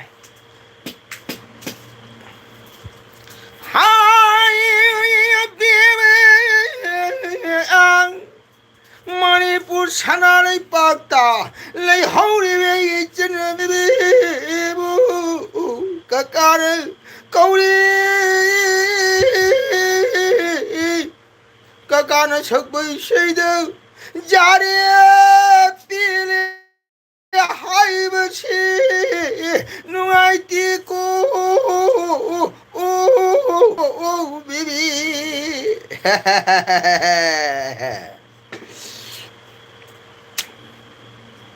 수나 참 우사망골 나마띠 아마따 손비라디 हरे कृष्णा उसी से चलो बगी दिए प्राण खाने ला हा हा हा हा दोनी ना हा हा अदुदी ताब हैते ओ दोनी ना हैत्र ना ताडो मंगो करिनु ने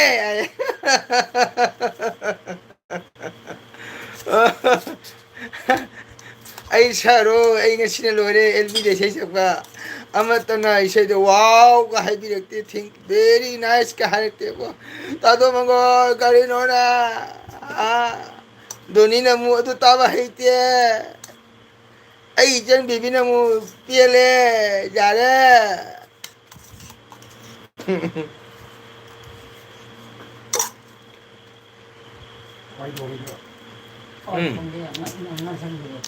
Repita tado mongol isai tao lòng nè tari mi tộc sơn mi kaka sang làm bát to adudi sa sima thắc xin lo wow thank you ai cái chân bị bu thắc cái chari kaka na thắc ke ai chân bị bu cha thắc ke coffee je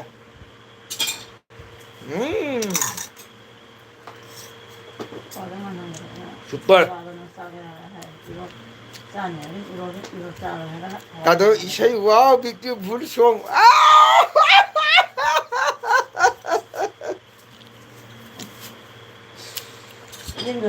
Narmada नंग थागलक बसिति पिलेबो नर्मदा बो सोया सम केबा भाबिनी ना हरे Krishna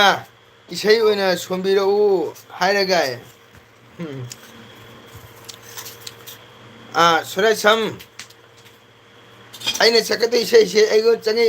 channel चंगे मी अमा ताब हैबुंदु जावमद्रे बो लोइना मतंग इसाई दे गावबम तो ओरमे इसाई दो केबा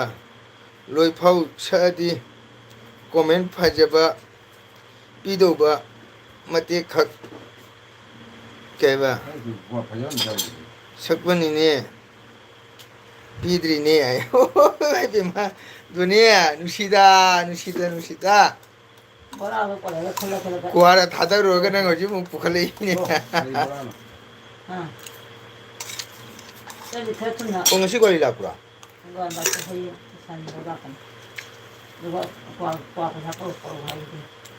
जबु Sangeeta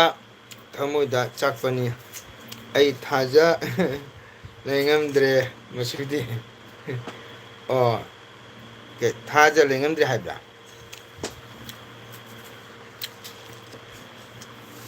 आइगे थमोदा चाकपनाते रिबितागे वखलदे चाकपनी Narmada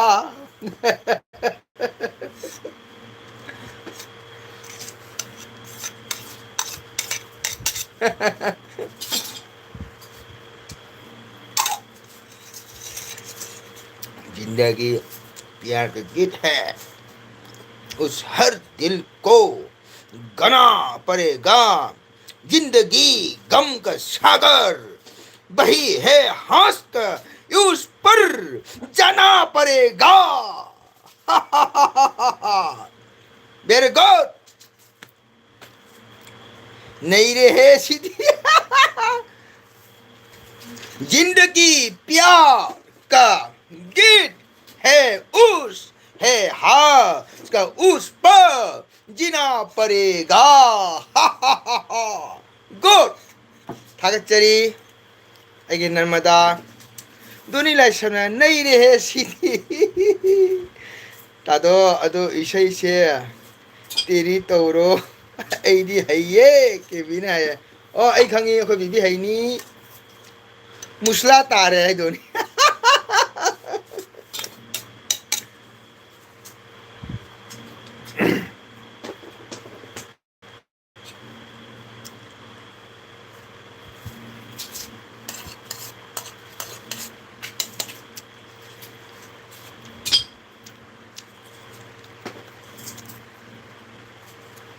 잘 누나 마다 nang hai ba sei đuổi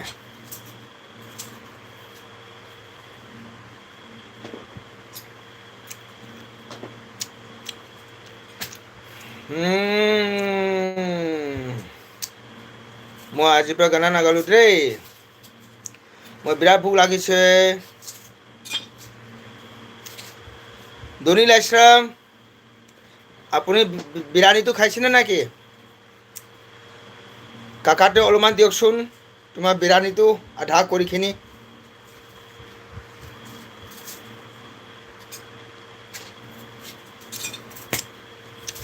ধনী তুমি বিৰিয়ানী লৈ আহিছে এইটো কাকাত খোৱাবনে নাই মচিনদি চাবটা লেতে চাকলা আমি হাইছিনা মসু কাইদা হাচিনদোরিগে ꯑꯩꯒꯤ ꯄꯨꯛꯆꯥꯎ ꯁꯦꯎꯗ꯭ꯔꯣ ꯑꯩ ꯄꯨꯛꯁꯦ ꯎꯗ꯭ꯔꯣ ꯁꯤꯒ ꯍꯥꯞꯀꯗꯣꯏꯃꯤꯅꯦ ꯕꯦꯝꯃ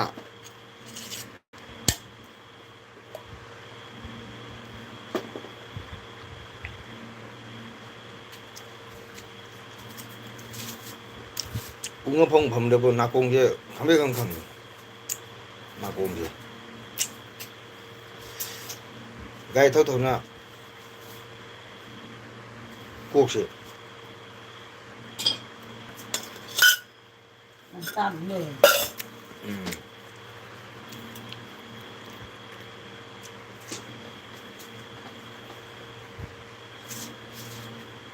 네 맨날 보내 또 없다 ꯈꯪꯗꯦ ꯑꯩꯉꯣꯟ ꯇꯧꯗꯦ ꯅꯃꯗꯥ ꯇꯜꯂꯦꯕꯣ ꯑꯩꯅ ꯍꯩꯇꯦ ꯍꯥꯏ ꯍꯥꯏꯅ ꯀꯔꯤꯅꯣ ꯅꯪ ꯍꯥꯏꯁꯤꯕꯣ ꯍꯥ ꯑꯩ ꯍꯩꯇꯦ ꯍꯥꯏꯕꯅꯤ ꯑꯩ ꯅꯍꯥꯟꯗꯩ ꯍꯥꯏꯗꯅꯣꯗ ꯁ꯭ꯋꯁꯇꯤꯒꯤ ꯋꯥꯔꯤ ꯂꯤꯕ ꯇꯧꯅ ꯀꯔꯤꯒꯤ ꯁꯩꯅꯣ ꯀꯀꯥ ꯕꯥꯏ ꯑꯣꯏꯔꯒꯦ ꯍꯣꯏ ꯍꯣꯏ ꯕꯦꯕꯤ ꯄꯣꯊꯥꯔꯣ ꯊꯦꯡꯉꯦꯗ ꯃꯥꯄꯟ ꯇꯥꯒꯗꯧꯔꯦ ꯆꯥꯛ ꯏꯁꯤꯡ ꯆꯥꯔꯕꯣ ꯕꯦꯕꯤ ꯑꯝꯇ ꯈꯨꯝꯃꯝꯃꯨꯁꯦ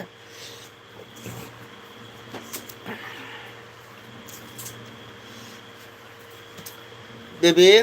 चक चारबो कहीं चाय में खुममु कादा मित्र तुम संग उने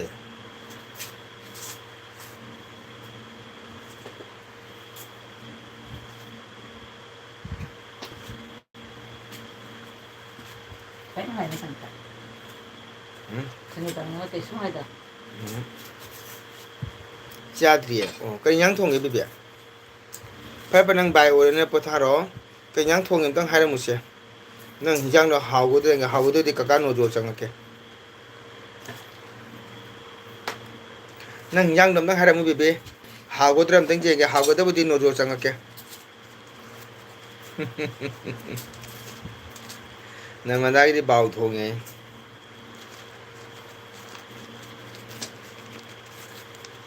कना लो दोनों को आता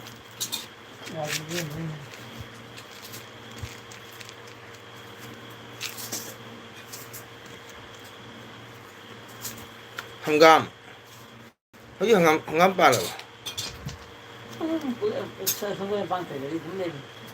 ओ चा हंगाम थोंबो दी कका नो दो चंगरो हा हंगाम ने मा हंगाम अबुनी अदानी सुला हंगाम म्याम के मथेन चनरगे तादो कदी हिजांग हाउनी नमदा खंगदिबो केन्यां थोंदुबा म्याम सिना वारो पुरो दोनो सिको आइना सुम इचिनाव म्यामगा नुमिना पामना सुम आइना फागे जोगा सुम तौबनिको बेबी नंग खंगे हाउ हिजांग थोंगा ककाना नोदो चंगकने आदुगने हंगाम थोंग हाइजलको मालेको नमदा साउनरुसि तादो मंगोना सुम अखन नुंगाइताबा काउना बायना सुम नोकपनिको अदुसु अदुनी ककादी असुम्बा रोमांस की से जमना हाइते अदुननिको म्याम नुंगबा जाते म्याम वारो बिनु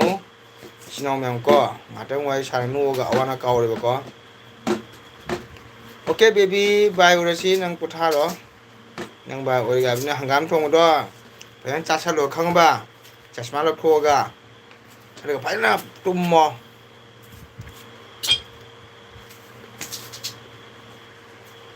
Repita Ware ba Jayuna ba Repita Aure ba Jayuna ba 이거 저좀 본래 Namadaji এ আমার বোন রেবিটা কোনোদিন যাইতো না তা চিপাইয়া বইয়া থাকে বুঝছো নি রেবিটা গল্প করো করি আওরে তাই গল্প করছ না তা বিছনা টরে ভইয়া মানুষের কথা বাড়ি ঘরিয়া কিছু চান্স পাইলে যে কষি করাইতো কষি এই ঠোক ngầm thôi nè cút tôi giả tầm này cái máy thuộc cái này bị thuốc nó cái này resto hấp ta mà này resto có lúc gặp phải ra cái nào phải chẳng thuốc lúc gặp hành trình nào cũng tiết tả cái gì giờ nó áo ba phim để làm cái này có ta bây giờ qua đâu thì ta toàn thôi ta mình có đi hay tiền tôm này có pam đi pam chụp vào aduh nga sage nuna sage nga itu yang pamuk pokok taruh menggoda mengangun digi isai numai nat sangkitan da pam jerapa aduna kan udah kita piek lebih hajar ya kok pada baby jangan ngajak petaro jangan sih hayang kultur kok ah Oh, phone tu semua nanti call tadi bantu. Ini pai. oh pada sampai wanita itu tunggu mau angan pada sini taruh di shower keko cuma hari mida kari nuna pam jadi saya taruh mengguna kena mengam dia bukan cuma hari punya kok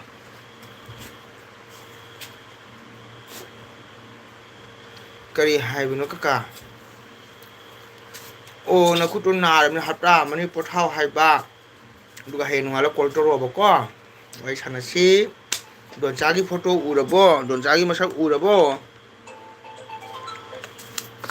nang do sao udah bo oh 이제 아마 프레이트 있잖아. 빨리 있잖아 잘한다 아이 와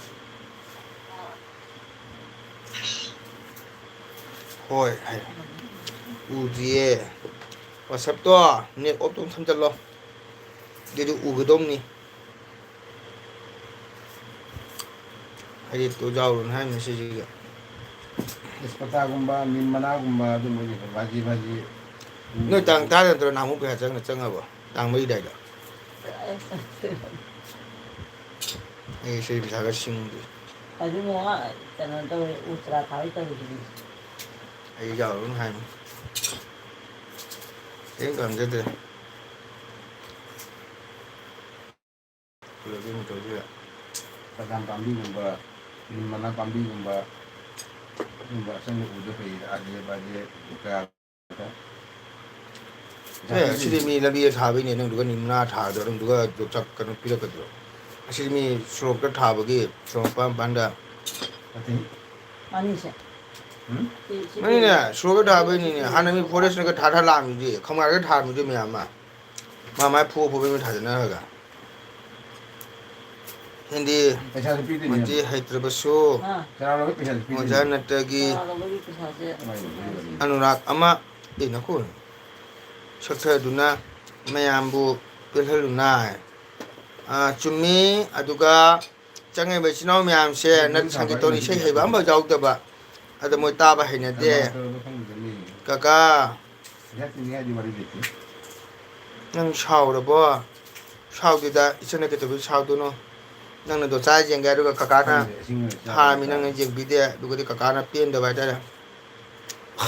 shawde kakai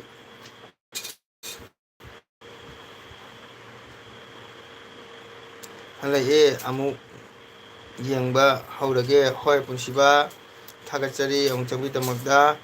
ado agi na tai sei kanamta taba heite aduna sakta bani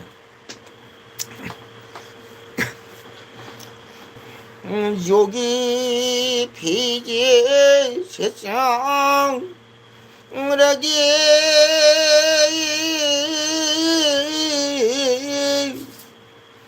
요가 성능 함재 그러니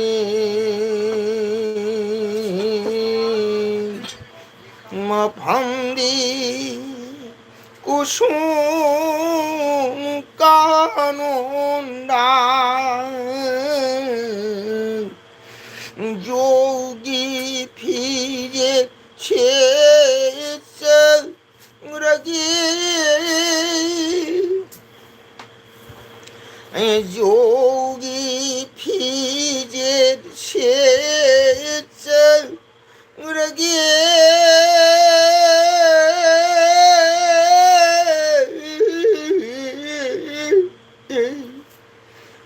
요가 손능 요가 손능 펑이 여크러기 마밤디 구수 까놓는다 요기 피제 세상 으르기 말해 junamna like thank you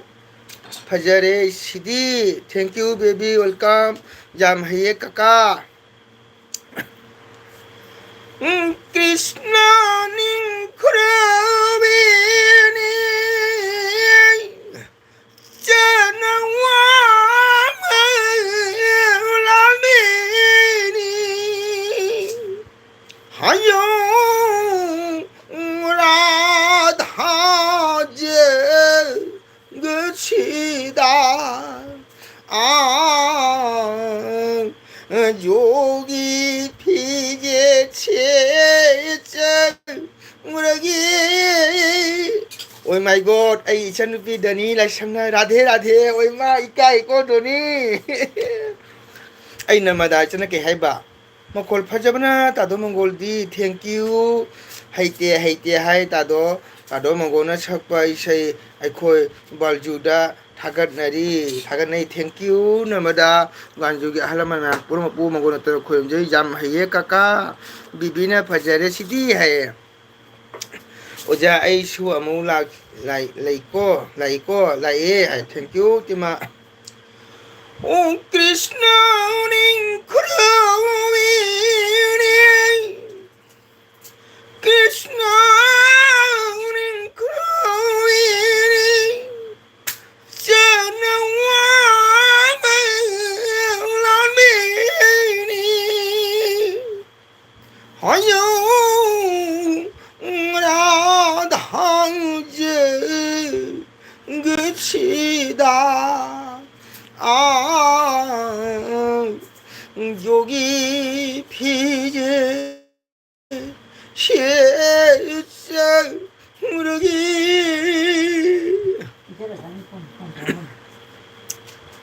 uchana hona lamcha kana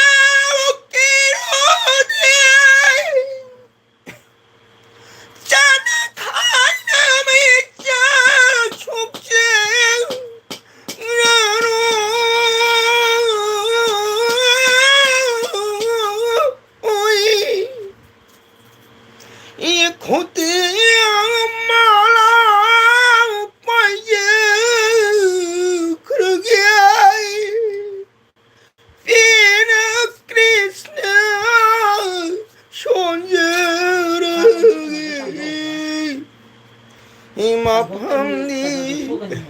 kusu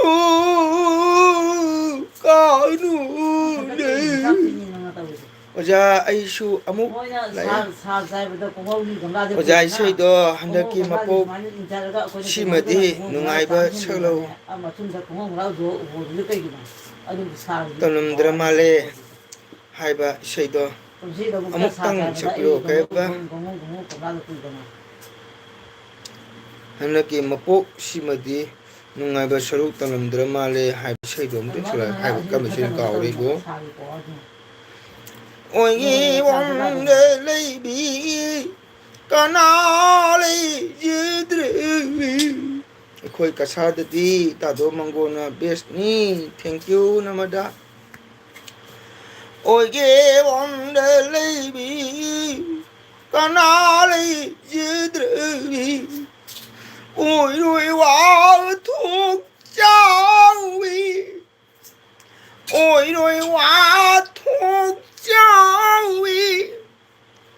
Krishna ne chani drumi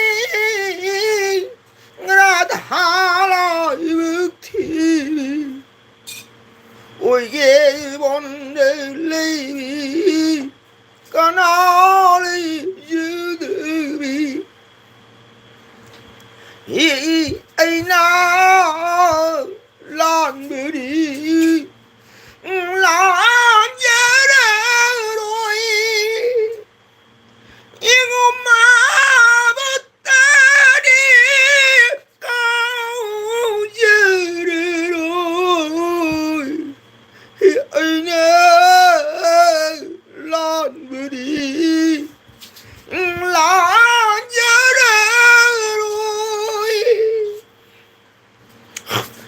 Mày qua đây co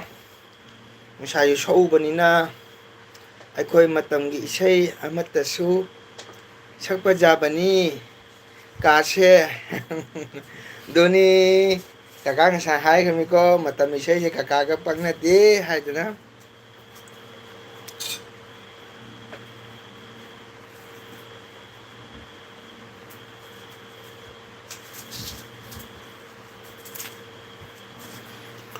Thank you. 지나면 앞으로 타겟자리 하는 거 있잖아. 필요해 몰래 이거야 이거 이제 따들래. 네 끼아들은 오이분이. 시바 아들어게. 시바 차라도 영은. 아 소롱 반다.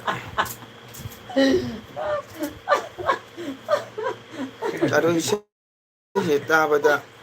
시거해.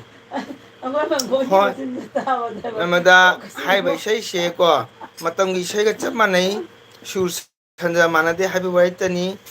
aina sai bai sai se radhana ko maki mabungo krishna gi damakta wajaba mabungo krishna phangjadaba mabungo krishna dakta wajaba tumme mabungo krishna ningba chare mabungo krishna ningba matam gi mana wa bai mahisna krishna gi mabungo gi premsing au bai hinjak tan da mana hai bane ko ai se le jara roi ai se sangsara kana ngo tinaroi ai jogi phije selaga habati lamboi phi selaga ko ai mala para krishna dhyan toraga punsi lenjere ge haibani ko matam gi sege manai akhogi matam gi sede saina sapado ukhulda ai gi thawai le hore jing lang mai chapan ai thamoi chapan hai do asige chap manai ya ba sur sanje 자만한데 아이 와이터니까 땡큐 오자 잠 누가이 그래 타겟자리 그때 뭐고 타겟자리 나도 이세세 따보다 꾸민 시거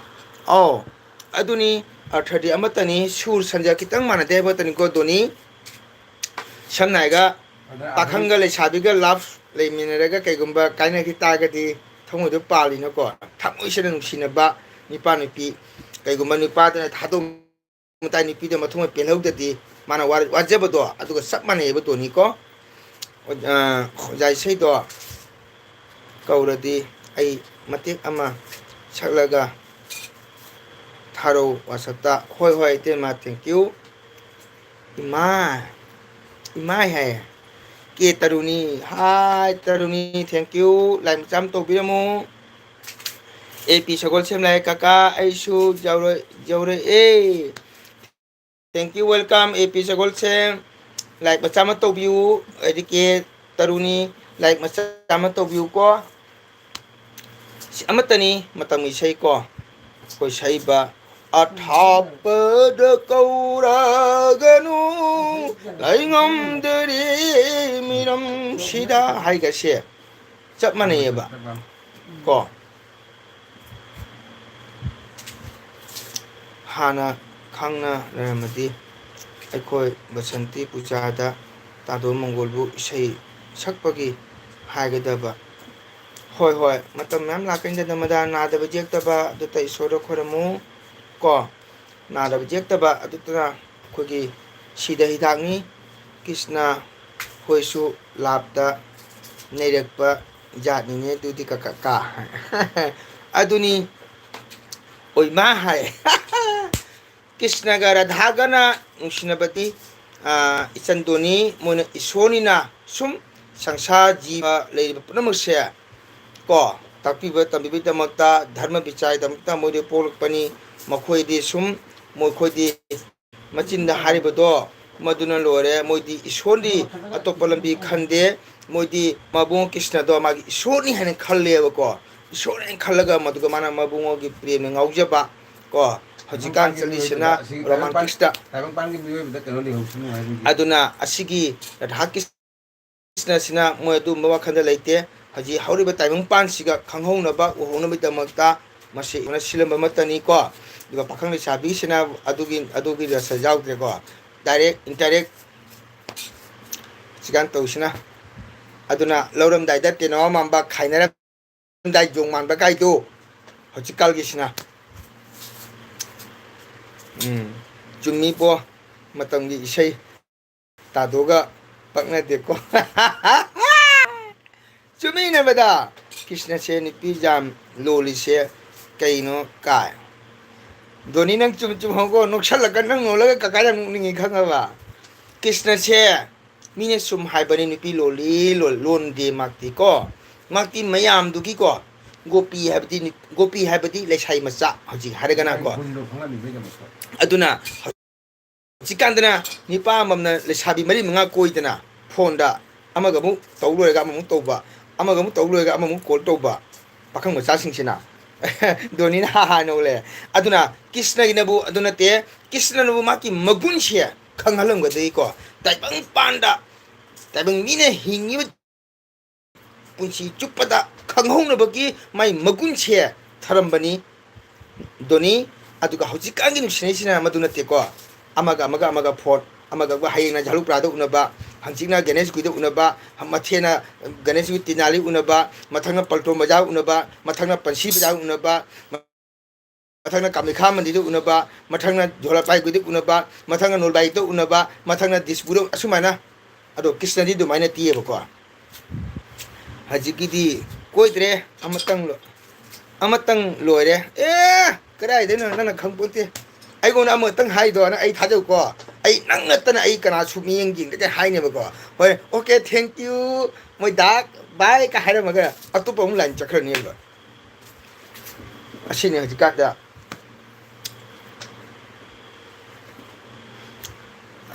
ꯇꯥꯗꯣ ꯃꯊꯛꯇ comment ꯄꯥꯎ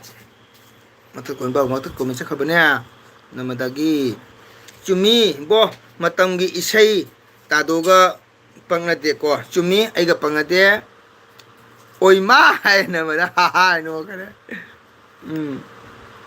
ꯍꯥꯟꯅ ꯈꯪꯅꯔꯝꯃꯗꯤ ꯑꯩꯈꯣꯏ ꯕꯁꯟꯇꯤ ꯄꯨꯖꯥꯗ ꯇꯥꯗꯣ ꯃꯪꯒꯣꯜꯕꯨ ꯏꯁꯩ ꯁꯛꯄꯒꯤ ꯍꯥꯏꯒꯗꯕ ꯑꯗꯨꯅꯤꯗꯅ ꯍꯣꯏ ꯃꯇꯝ ꯅꯥꯏꯔꯛꯇꯕ ꯅꯃꯗꯀꯣ ꯍꯧꯖꯤꯛ ꯎꯅꯔꯤꯁꯤꯁꯨ ꯍꯥꯟꯅꯗꯒꯤ ꯎꯅꯕꯒ ꯆꯞ ꯃꯥꯟꯅꯔꯦ ꯑꯣꯏꯃꯥ ꯍꯥꯏꯅ ꯍꯥ ꯅꯣꯛꯈꯔꯦ ꯆꯨꯝꯃꯤꯄꯣ ꯃꯇꯝꯒꯤ ꯏꯁꯩ ꯇꯥꯗꯣꯒ ꯄꯪꯅꯗꯦ ꯀ꯭ꯔꯤꯁꯅꯁꯨ ꯅꯨꯄꯤ ꯌꯥꯝ ꯂꯣꯜꯂꯤꯁꯦ ꯀꯩꯒꯤꯅꯣ ꯀꯥ ꯍꯥꯏꯔꯦ ꯍꯟꯗꯛꯀꯤ ꯃꯄꯣꯛ ꯑꯁꯤꯃꯗꯤ ꯅꯨꯡꯉꯥꯏꯕ ꯁꯔꯨꯛ ꯇꯝꯂꯝꯗ꯭ꯔ ꯃꯥꯜꯂꯦ ꯍꯥꯏꯕꯁꯤ ꯀꯩꯃꯔꯤꯁꯤ ꯀꯥꯎꯔꯦ ꯑꯩꯁꯨ ꯏꯃꯥꯏ ꯍꯧꯖꯤꯛꯀꯤꯗꯤ ꯀꯣꯏꯗ꯭ꯔꯦ ꯑꯃꯇꯪ ꯂꯣꯏꯔꯦ ꯍꯥꯏꯕ ꯇꯥꯗꯣ ꯅꯨꯄꯥ ꯃꯆꯥꯅ ꯅꯨꯄꯤ 3-4 ꯀꯣꯏ ꯍꯥꯏꯁꯤꯁꯨ ꯇꯥꯗꯣ ꯈꯪꯉꯤꯅꯦ ꯑꯣꯏꯃꯥꯏ इमाय तेमा नर्मदा कोयो ना आरतीसु कोयो ना संकीर्तन गेलो सोबो जाने दादो इसेबु सक्त्री कमेंट पागद्रा केबा कइदौद्री हैबा अदुनिदा नमदा हजिकांदबु करिनो हेलो आओ आई थबक तौरिए कैथौदे पुलिस ने काई ले आई गुवाहाटी ले सिनी जामदा हराव हरे वाओ आई मागे मरी लेनि पासिदे पुलिस ने आउन थाक तौरनी ꯑꯗꯨꯗꯨ ꯇꯧꯔꯒ ꯀꯩꯇꯥꯔꯦ ꯑꯩ ꯑꯗꯨꯅꯤ ꯑꯁꯣꯝꯅ ꯄꯨꯂꯤꯁꯁꯨ ꯑꯣꯏꯗꯕ ꯌꯥꯝ ꯊꯦꯡꯅꯔꯦꯕ ꯁꯤꯒꯨꯝꯕꯁꯦ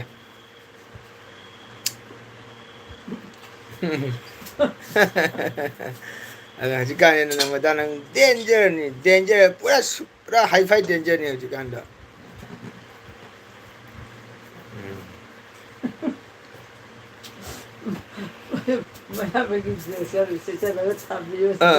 ꯃꯌꯥꯝꯕꯩ ꯗ꯭ꯔꯦꯁ ꯆꯠꯂꯒ SSB ꯅ ꯅꯨꯄꯤ ꯀꯣꯏꯃꯤꯅꯦ ꯍꯧꯖꯤꯛꯀꯥꯟ ꯁꯦꯟꯅꯕꯗꯣ ꯗꯣꯅꯤ ꯇꯥꯕ꯭ꯔꯥ ꯅꯪꯕꯣ मयामी देश से लगा मैं पुलिस पुलिस हूँ पुलिस में जॉब करते हूँ देखा मेरा आइडेंटिटी कार्ड ऐसे बोलकर लड़की को लेकर चल गया तर घर पहुंचा तो देखा तो छुट्टी नहीं किया तो लड़की ने पूछा क्यों अब छुट्टी नहीं किया बोले तो मैं 2 महीना छुट्टी हूँ फिर 2 महीना आ गया फिर लड़की ने पूछा क्यों 2 महीना हो गया तू ड्यूटी नहीं किया बोले तो मैं पुलिस नहीं हूँ मेरा बड़ा भैया पुलिस है मेरा बड़ा भैया का ड्रेस पिन कर मेरा बड़ा भैया का ID लगा कर मैंने तू लेने के लिए मैंने यूज किया अभी क्या करना तू बोलो तो क्या बोलने हजिकी नुसीबसिदी फे होंबा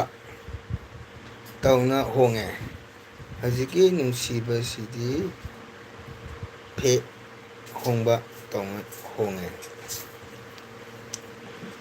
करी हानि हजिकांदा सिवा तोसी निसाय पाखंग तारी एगोनो मु सावरकनी हजि खंगे नुसीबसिदी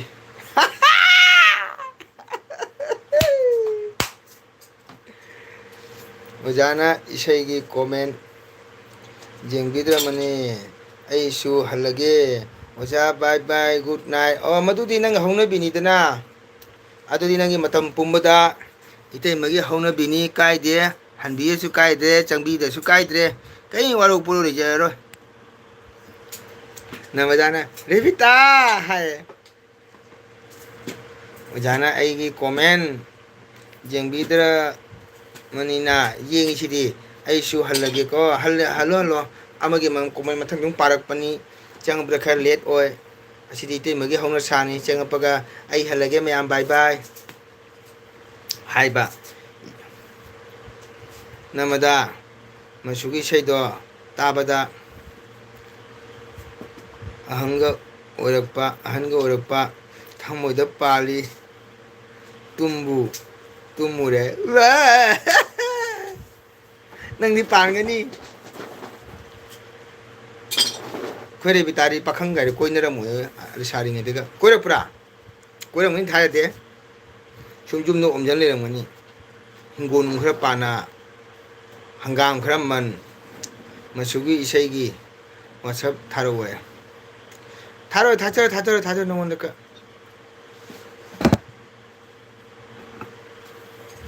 नंग WhatsApp सु खंगदे आई आ फुल तो WhatsApp चलु हाइरो बस खानी गाड़ी सुरी WhatsApp चंग हाइरो आया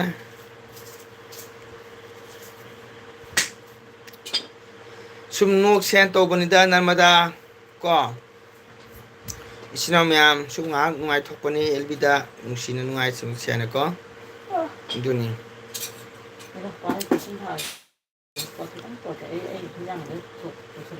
조금 더 가능하지 맞아 맞아지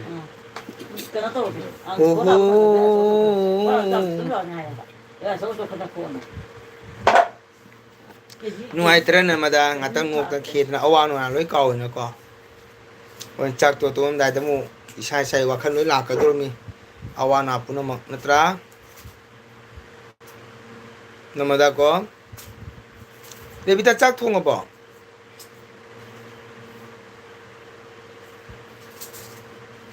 वा पुंदा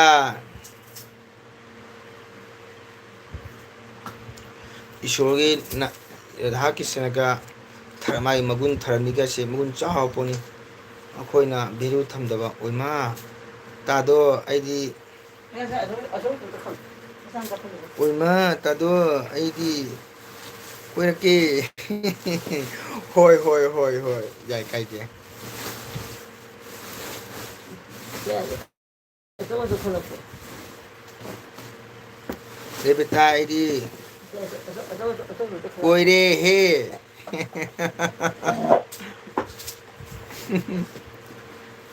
다들 꼬이래 이 하이바 레베타 이디 꼬이래 예 하야 강대 아코나 마다리 아코기 레베타리 꼬이랬다 마이더니 피 누파가 nipa nungsin baga kamai to khong khong mo ngunung pana baga turen khongban pana baga sum ma kwa pana soi baga sum le am ma imung pana dana ai sai pakang am ta koi baga to no mo masi adore mana wari sune kaka da he kosi ko li se de bita na da khamba namada nangi namar piro ai piro no narmada no namu line mari kani ma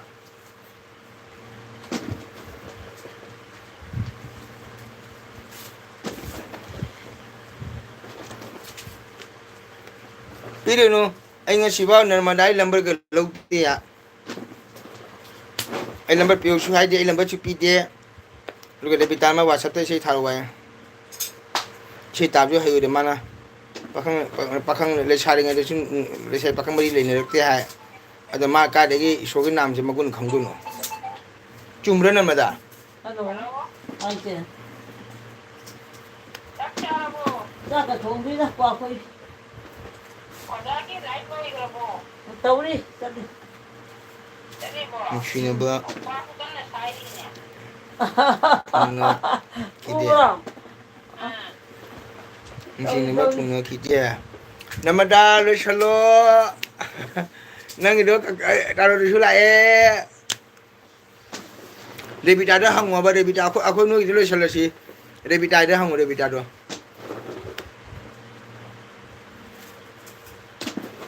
이제 딱 먹어봐.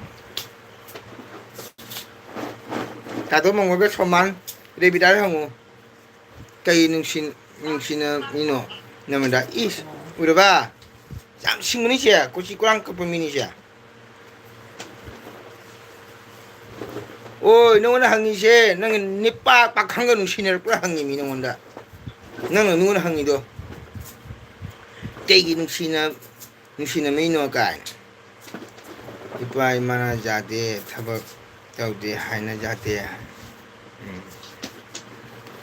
Adubuti tado mongolo chu tabak taude da. Akosu mina ikai na ba mina nung na bakan ba isay nang may kara tawat chali sini na mada yung sinaba thamba siya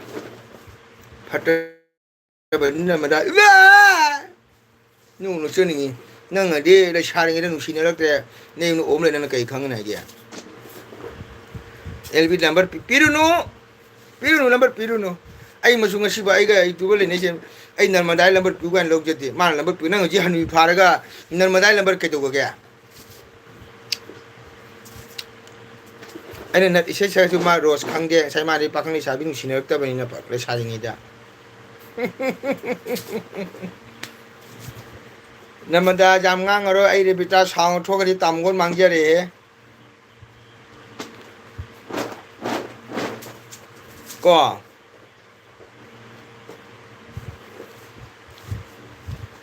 Kakak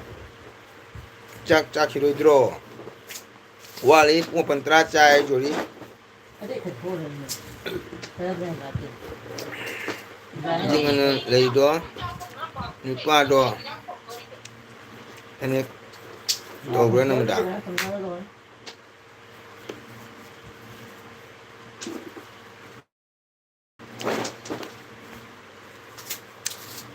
thao tôi đi thôi chúng mình nhé number ebida pibedo ai di piro ai di nam pito kare ai inau kanu da number da logo logo dilito re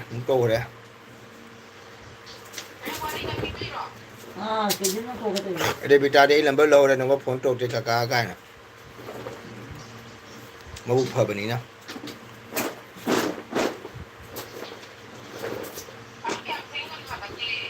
가지. mai hôm mang cũng lại 하기로. 씨, 모르겠네.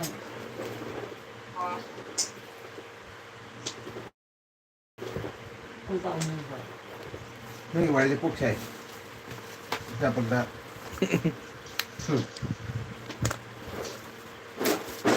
ꯌꯥꯝ ꯅꯨꯡꯉꯥꯏꯇꯦ ꯇꯥꯗꯣ ꯍꯧꯖꯤꯛ ꯐꯥꯕ ꯅꯨꯄꯤ ꯊꯤꯗ꯭ꯔꯤ ꯁꯩꯇ ꯇꯥꯗꯣ ꯃꯪꯒꯣꯜ ꯗꯦꯕꯤꯇꯥ ꯌꯥꯝ ꯅꯨꯡꯉꯥꯏꯇꯦ ꯇꯥꯗꯣ ꯍꯧꯖꯤꯛ ꯐꯥꯕ ꯅꯨꯄꯤ ꯊꯤꯗ꯭ꯔꯤ ꯁꯩꯇ ꯇꯥꯗꯣ ꯃꯪꯒꯣꯜ ꯗꯦꯕꯤꯇꯥ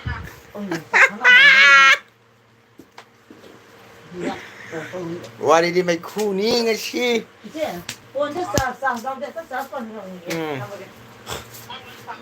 ꯉꯁꯥꯏ ꯃꯣꯕꯥꯏꯜ ꯆꯥꯔꯖ ꯇꯧꯕ ꯇꯥꯗꯦ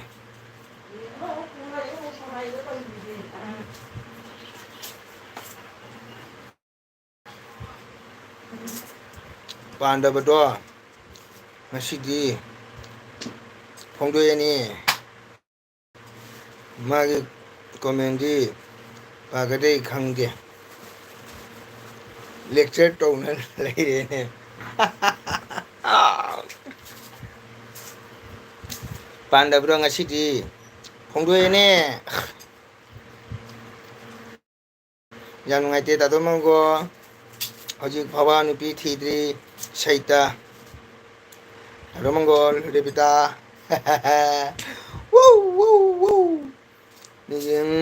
ꯀꯔꯤ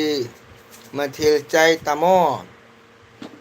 ꯅꯤꯡꯊꯦꯝ ꯆꯥꯗ꯭ꯔꯤ ꯂꯥꯏꯛ ꯃꯆꯥ ꯑꯃ ꯇꯧꯕꯤꯔꯝꯃꯣ ꯅꯤꯡꯊꯦꯝ ꯊꯥꯒꯠꯆꯔꯤ ꯇꯥꯃꯣꯒꯤ ꯆꯦꯅꯦꯜ ꯆꯪꯕꯤꯔꯛꯄ ꯊꯥꯒꯠꯆꯔꯤ ꯋꯦꯜꯀꯝ ꯂꯥꯏꯛ ꯃꯆꯥ ꯑꯃ ꯇꯧꯕꯤꯔꯝꯃꯨ ꯔꯦꯕꯤꯇꯥ ꯀꯣꯟꯅ ꯎꯅꯕꯗ ꯍꯥꯏꯒꯦꯀꯣ ꯍꯥꯏ ꯍꯣꯏ ꯅꯣꯡꯃꯩ ꯑꯃ ꯍꯥꯏꯌꯨ ꯅꯔꯃꯗꯥ ꯅꯣꯡꯃ ꯎꯅꯕꯗꯣ ꯅꯣꯡꯃꯩ ꯑꯃ ꯍꯥꯏꯕ ꯆꯨꯝꯕ꯭ꯔꯥ ꯅꯤꯡꯊꯦꯝ ꯆꯥꯛ ꯆꯥꯔꯕꯣ ꯇꯥꯃꯣ ꯆꯥꯛ ꯆꯥꯗ꯭ꯔꯤ ꯇꯥꯃꯣꯗꯤ ꯄꯨꯡ 9 10 ꯑꯗꯨꯋꯥꯏ ꯆꯥꯏꯌꯦꯀꯣ ꯍꯧꯖꯤꯛ ꯄꯨꯡ 9 ꯍꯦꯜꯂꯦ ꯄꯨꯡ 10 ꯃꯇꯨꯡꯗ ꯆꯥꯅꯤ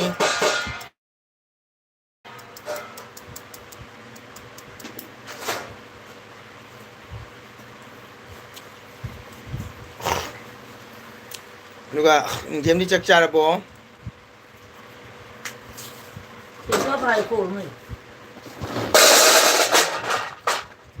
이게 반이 고우네. 조금만 더 짜리. 조금만 더 짜리. 호이나마다 나마다 와면 하게 따브라.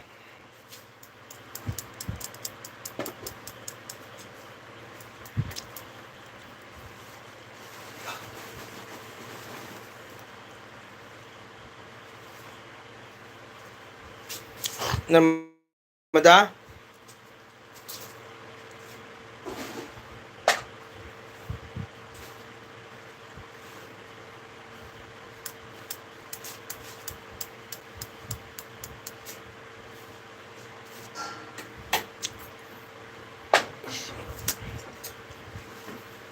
nungna kaina da sina mada karigi hay nang wala to ran chen duro ba nungna kaina da si narmada hay heda wa hay gadi rebita chawnu ko kana nungsin sum pagi to mi tai hai ruai akhoi rebita je kamai tok sigya Namada. Pwede bita si kamay toksigya. Bita. Kaka ay chak chate. Chiang khara. In ganogi haina. Hoi na ibi ma. Chada doon na sado. Chak thori no thori do. Nami ko do lak thona nami mathaka do. Pisum makharo tong thori ne.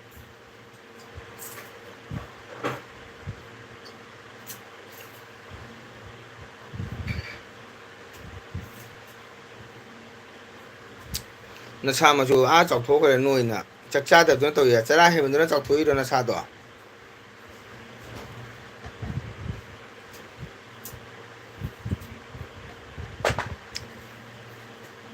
kwa je phaji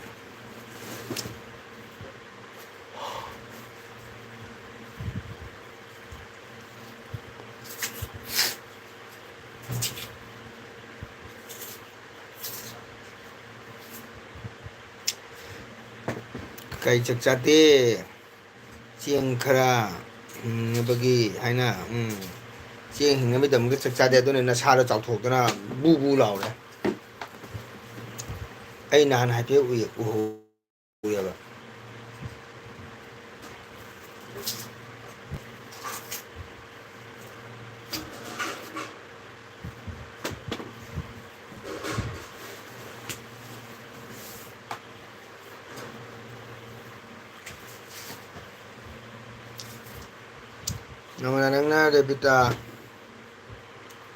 Namada nangna Rebita kaurido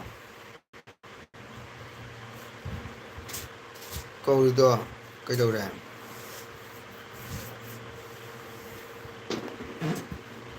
aina hangidi namada akhoi Rebita se kamai toksige ana adugi ni mana Rebita namada haina kauri Rebita haina kaurido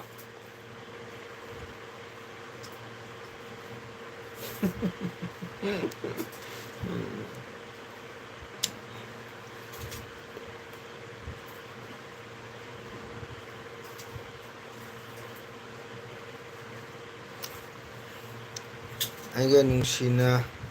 nambado nupi thidri duga irage Rebita Wow mayam ai benthau lae benthau nandi lae mayam ai ngahak lakchege jagadro kari wano ne benthau na suna bu benthau ke nong thingba lei bane benthau welcome ai gi benthau na suna ngai jari khaurang leng chinbira u I benthau chumna chango kapakanu benthau nuaite Rebita saurakanu ko namada Oh namado nang watare taro mo nung pun sidore Doni na mo hi no kare Doni na kang kay no Chinandi welcome hai Rebita pagi sum to bani ko I don't want to pagi to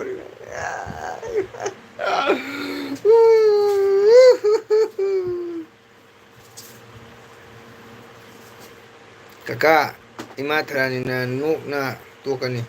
Aigi mingse pen ko bido kaka Narmadan haido kumo nang wa karangang kanu benthau chakcharabo ko benthau nandi chakcharabo namada aidi welcome ka leitre ta ai lore benthau kai do ma hanu benthau nang jana thamo yam pibo narmada sumana wakhan nungai ba tam thu kai no khoi noi sumana namada aidi welcome ka leitre da ai lore akhoi masen saunaroi singko hai benthau lakchare ichenandi hai welcome loinamak doni birani chalo rebo benthau chak charabo benthau nandi chak charabo Cubo kumai tauri Rebita Asu benthau da lore benthau kap kanu da nungai te benthau kap kanu chadi ka karigi papa chathona tari kana nang birani do nojo changani kadi birani yam pamye ba adu nojo changani ba chatho ba Sidena bagi khara dum chare kaino benthau duma hainu ba stalibo ai ko benthau sia benthau nang lakpagi kaka do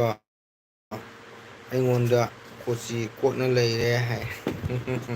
adani benthau lakta de ai ge isan pi khana leire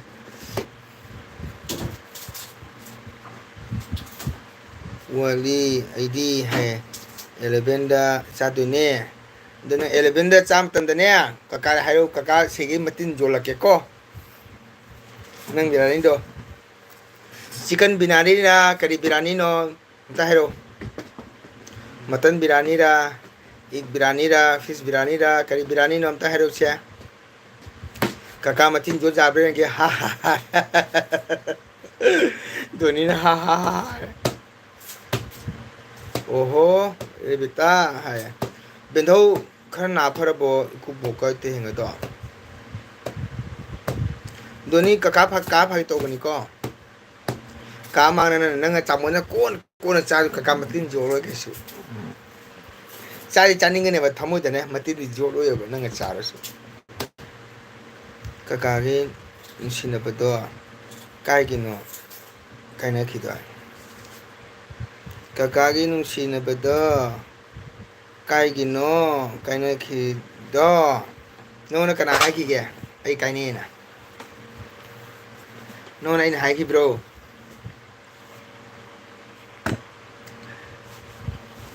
Di mayam di LB ga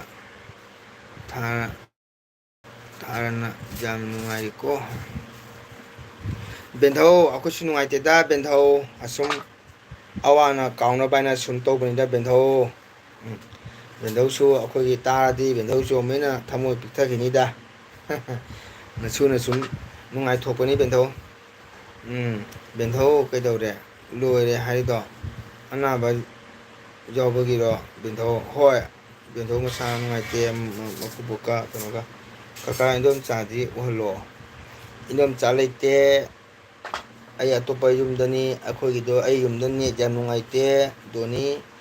aduna ai atopa yumda LB tharini ko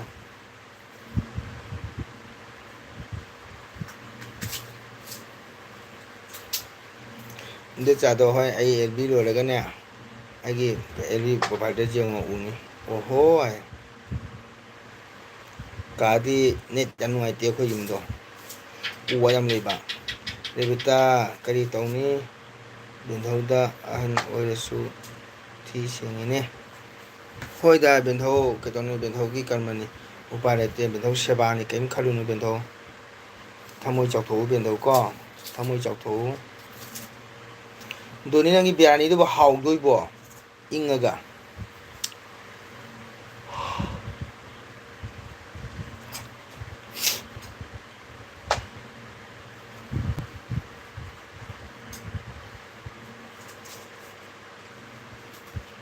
hoi bentho LB nungai ri sum nungai sum ngok na khenan to benda bentho khoi su kan nungai konte da mai magi loina tension ma mai ko cinta mam le ne ni bentho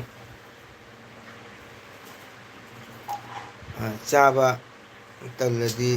tungki doni dumai tawno karigino cha tungudami phate doni hakchang solakani ko cha tungudamni phate dumai tawno nang birani do kya pin le no plate kya pi kya cham pibra chani pibra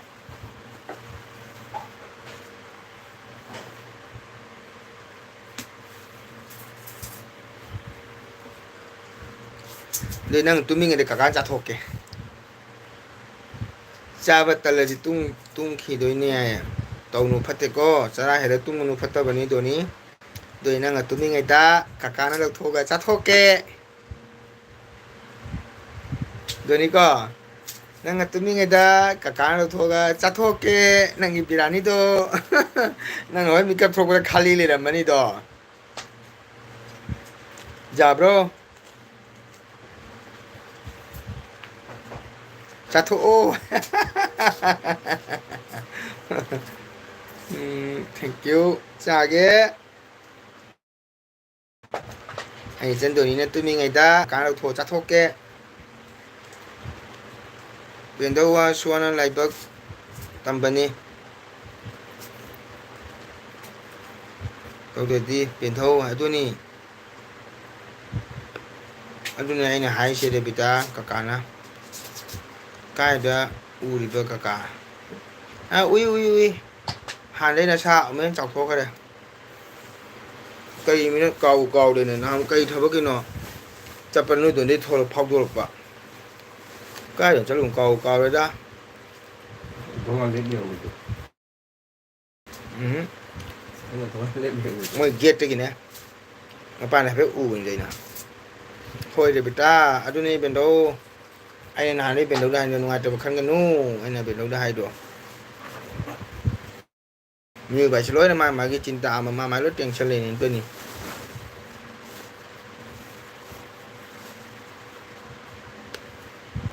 bên đâu cây nhang cha kìa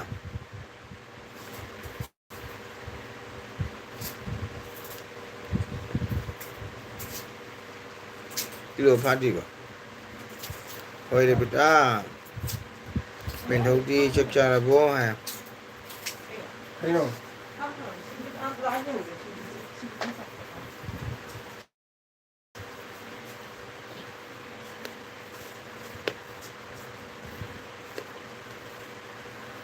chứ người mày làm được cái anh nè này là quay nè khăn ngay bên đâu đúng mà hay quay cậu hai người bên đâu đúng ai thú cái nó cha đây rồi ta hả bên đâu cấp con nó bên đâu đúng ai chết mà tôi rồi ai tali da ai asing aku bên đâu này cấp bên này nô bạc cái nô đi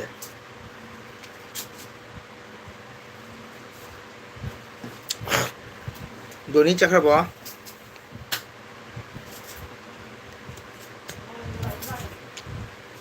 ha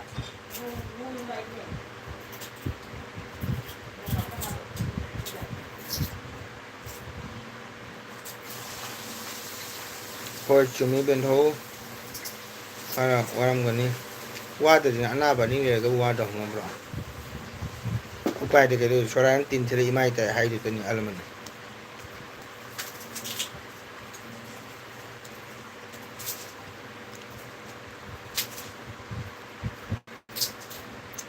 hàng mang để ấy cái mang nó room đó bút mang bây giờ không được năng tận level tụi nó room đó bút cái máy mang nó bên bỏ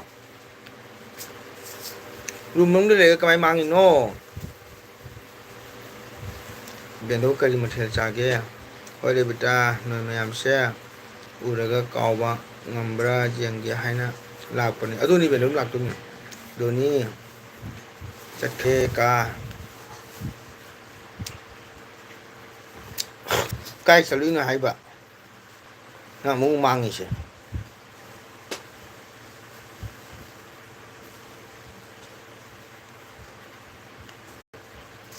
yêu mà cha này đi nó thì mang xe cá gì lại tani mang xe ấy đồ này sao mà tôi mà đi này ngang gì thấy cái mà ngang gì taxi ama to ni ka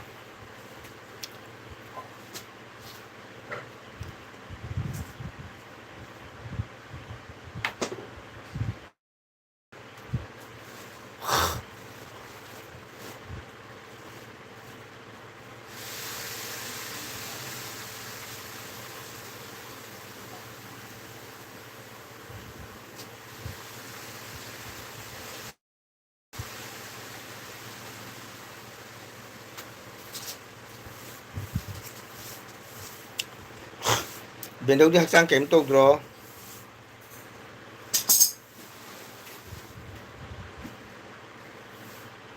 kilo phá bảo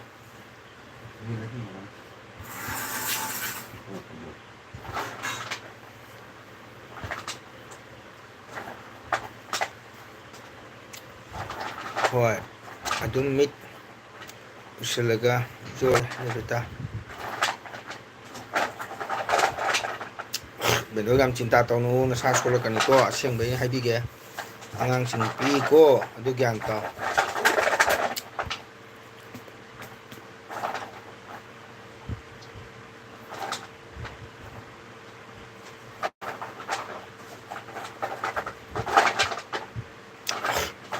이런 것도 하고는 bên đó ai xuống nào để ni anh tu mỗi miếng hôm nay bữa na bữa cao rồi đấy bên đó na bây giờ tiếp cô bên đó na bây giờ tiếp cô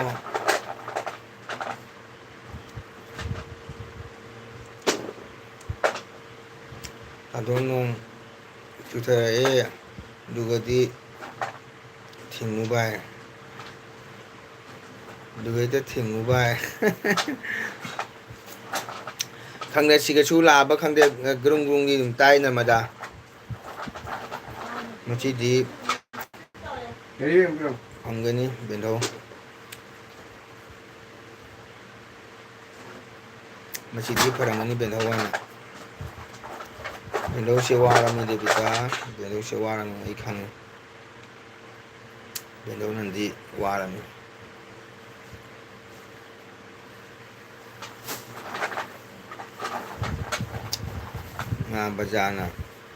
ꯉꯥ ꯕꯖꯥꯔꯅꯤ ꯔꯦꯕꯤꯇꯥ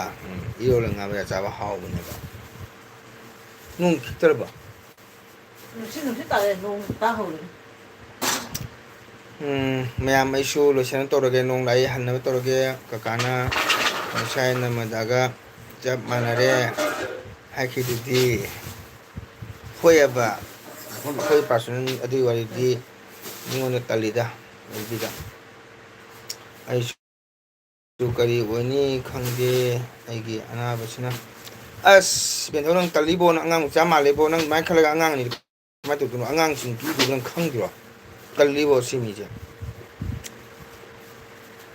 ꯅꯆꯥ ꯆꯥꯎꯊꯣꯛꯆꯕꯅꯤꯗ ꯎꯏꯗ ꯈꯪꯗ꯭ꯔꯣ ꯑꯗꯨꯃꯥꯏꯅꯒ ꯍꯥꯏꯂꯛꯀꯅꯨ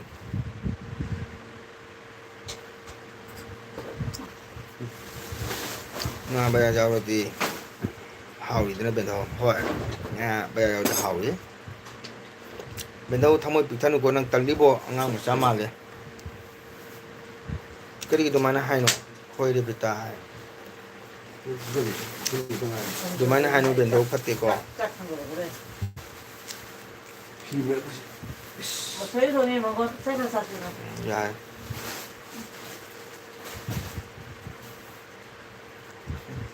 ꯁꯦꯀꯦꯟ ꯊꯥꯗꯒꯤꯁꯨ ꯁꯨꯡꯑꯞ ꯁꯨꯡꯆꯪ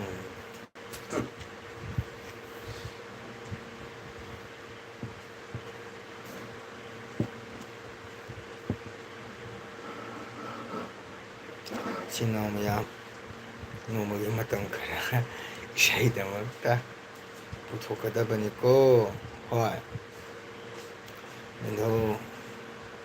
ꯌꯥꯝ ꯁꯣꯟꯊꯒꯅꯨ ꯑꯩꯁꯨ ꯁꯣꯟꯈ꯭ꯔꯕ ꯊꯃꯣꯏꯅꯤ ꯕꯦꯟꯊꯧ ꯈꯪꯉꯦ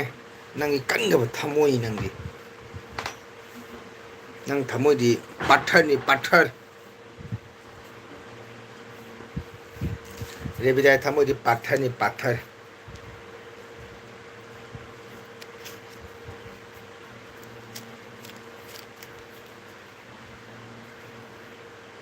ꯔꯦꯕꯤꯇꯥ ꯍꯥꯏ ꯑꯁ ꯕꯦꯟꯊꯧꯅ ꯀꯞꯀꯅꯣꯕ ꯅꯪ ꯇꯜꯂꯤꯕꯣ ꯑꯩ ꯕꯦꯟꯊꯧꯁꯦ ꯋꯥꯈꯜ ꯆꯥꯎꯊꯣꯛꯄ ꯇꯝꯃꯣ ꯕꯦꯟꯊꯧ ꯋꯥꯈꯜ ꯅꯨꯡꯉꯥꯏꯊꯣꯛꯄ ꯇꯝꯃꯣ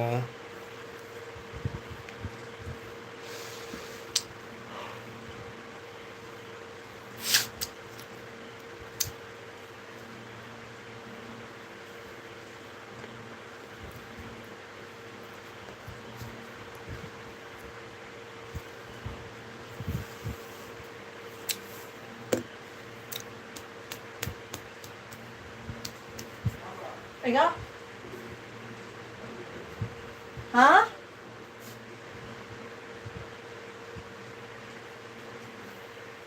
빨리 해봐. 너 그냥 내려봐.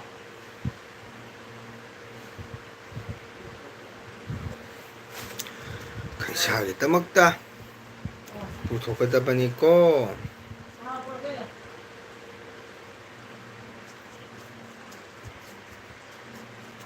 ꯆꯨꯝꯃꯤ ꯅꯃꯗꯥꯅ ꯍꯥꯏꯗꯣ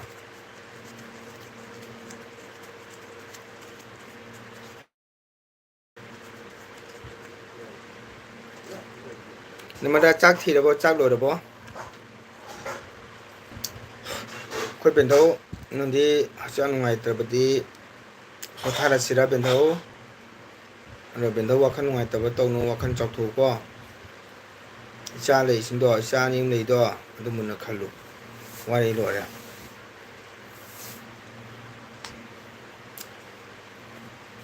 ꯑꯦꯜꯕꯤ ꯂꯣꯏꯗꯣꯔꯕꯣ ꯂꯣꯏꯗꯣꯔꯦ ꯕꯦꯟꯊꯧ ꯃꯤꯅꯤꯠ ꯀꯩꯅꯣꯇ ꯉꯥꯏꯔꯦ ꯃꯤꯅꯤꯠ ꯃꯔꯤꯇ ꯉꯥꯏꯔꯦ ꯕꯦꯟꯊꯧ ꯂꯣꯏꯔꯅꯤ ꯒꯨꯗ ꯅꯥꯏꯠ ꯑꯣꯏꯔꯒꯦ ꯀꯥ ꯒꯨꯗ ꯅꯥꯏꯠ ꯗꯣꯅꯤ ꯑꯗꯨ ꯅꯪꯒꯤ ꯕꯤꯔꯌꯥꯅꯤꯗꯣ ꯀꯥꯎꯅꯤꯀꯣ ꯆꯥꯕꯗ ꯇꯨꯝꯕꯗ ꯀꯥꯎꯅꯤꯀꯣ ꯆꯥꯗꯕ ꯇꯧꯅꯨꯗꯣꯅꯤ ꯑꯁꯦꯡꯕꯅꯤ ꯀꯥꯅ ꯍꯥꯏꯁꯦ ꯀꯣ ꯒꯨꯗ ꯅꯥꯏꯠꯕꯨꯗꯤ ꯑꯣꯏꯔꯁꯤ ꯑꯗꯣ ꯅꯪꯒꯤ ꯕꯤꯔꯌꯥꯅꯤꯗꯣ ꯆꯥꯒꯗ꯭ꯔꯥ ꯆꯥꯔꯣꯏꯗ꯭ꯔꯥ ꯆꯥꯅꯤ ꯆꯥꯔꯣꯏ ꯐꯖꯅ ꯍꯥꯏꯔꯝꯃꯨ ꯑꯗꯨꯒ ꯕꯥꯏ ꯑꯣꯏꯌꯨ ꯔꯦꯕꯤꯇꯥ ꯀꯞꯀꯅꯨ ꯍꯥꯏꯕ ꯌꯥꯗꯦ ꯅꯠꯇꯦ ꯆꯥꯅꯤ ꯆꯥꯔꯣꯏꯗꯣ ꯍꯥꯏꯔꯝꯃꯨ ꯑꯩꯒꯤ ꯆꯤꯟꯇꯥ ꯃꯌꯥꯝꯁꯦ ꯍꯥꯏꯔꯗꯤ ꯅꯣꯏ ꯂꯣꯏꯅ ꯑꯦꯜꯕꯤ ꯊꯥꯗꯣꯛꯇꯅ ꯆꯦꯟꯒꯅꯤꯗꯣ ꯁ꯭ꯇꯣꯔ ꯅꯃꯗ ꯇꯣ ꯄꯨꯊꯣꯛꯑꯅꯨ ꯅꯃꯗ ꯇꯨꯃꯤꯟ ꯂꯩꯌꯣ ꯆꯥꯗꯣꯏꯅꯤ ꯌꯦꯁ ꯅ ꯅꯣ ꯅꯔꯃꯗꯥ ꯋꯥꯔꯤ ꯍꯧꯗꯣꯔꯛꯀꯅꯨ ꯅꯣꯏ ꯑꯗꯨꯃꯥꯏꯅ ꯇꯧꯔꯤ ꯇꯥꯗꯣ ꯃꯪꯒꯣꯟ ꯍꯌꯦꯡꯗꯩ LBꯒ ꯊꯥꯔꯔꯣꯏꯀꯣ ꯑꯁꯦꯡꯕ ꯅꯣꯏ ꯈꯜꯂꯤꯁꯦ ꯇꯥꯗꯣ ꯃꯪꯒꯣꯟꯁꯨ ꯅꯨꯡꯉꯥꯏꯒꯅꯤ ꯈꯟꯕ꯭ꯔꯣ ꯅꯪ ꯑꯃꯨꯛ ꯍꯧꯗꯣꯔꯗꯤꯅꯦ ꯇꯥꯗꯣ ꯃꯪꯒꯣꯟ LBꯒ ꯊꯥꯔꯣꯏꯀꯣ ꯕꯥꯏ ꯕꯥꯏ ꯇꯥ ꯑꯗꯣ ꯅꯪ ꯆꯥꯗꯣꯏꯔꯥ ꯆꯥꯔꯣꯏꯗꯣꯏꯔꯥ ꯆꯥꯅꯤ ꯁꯦꯡ ꯍꯥꯏꯔꯝꯃꯨ 하이로 नर्मदा तादो मंगोन हाई ताब्रा दोनी नंग बियानी चानी चारो सिंह हारे मु यस नो हाइरो नर्मदा नंग वारी हौदुरबा हेने तादो मंगो एलबी थारो इदुमियो अमगी अवाबदा मावाबा हाइचलक नोय तरो वारसे आइना हाइद्रा मदु पुनो पुथोनरोसी अवाबना तुमकोने थमगा mang mai thong nang hang ngau nari yes sarage thank you good night birani le charo manam khushi na nami doni birani manam nami khushi nabu nusi karo ko hau chao good night nungai na potharo doni good night bye bye kakanu sina phage tau bani ko good night Narmada वारी हौदोरकनु को minute 19 ngaire ai minit 2 ngai loirani sinau myam purama bendau nandi wakhan nungai taba khanganu ko ai ngasi tana te matam sang mi bendau da hari base wakhan nungai taba khanganu angang sing pi thamoi chautho adigadi aigi chan rebita wakhan nungai thokpa tamu wakhan pithaganu Narmada nanga nungai ba wakhan nungai ba matam puram pamido adu maina matam lebeta ngamba woyu adaga wakhan nungai taba wari nungai taba puthorkanu Narmada तादो मंगोन हाइसिनी को ताब्रा अदो मयाम सिनाव आई मिनि इमता ngaire ko ado isin siraba sinaw mayam punamak bendau nandi na chingaba aide khoi Narmada sing rebita chingaba doni na isram punamopo ai good night pirage ai sungasi barmoni da isai thin chalu banyam ware ai nongmagi sinau no taba nok tab sinungai te aidana ingasi LB chu pu laksabani ado na ektraga insinau mayam punamak hayeng amuk na ektana insinau mayam amuk unasi ko ngasi gidi bai oirasi Narmada तादो मंगोना दो हाइना नंग साउनु को नंग comment लाक्ट्रे तादो मंगोना हाइदो नुसीना हारिमि को नुंगाइते वारी पुथोरगा वाखन नुंगाइतियाबा को अदुरनि नर्मदा वारौ जाते को बेंदौ आइगी पापाना मसा ngamdabada matamda tamba hobagi kotpa ngamada okay ko good night mayam good night orasi ko ware ko haina ipagi mamanggi wadaba sakhi bendau chumi rebita dumai lagidami Narmada लागre comment Narmada waru khangge tam gona nusina haibani ko Narmada isno me ampuna ma good night bye bye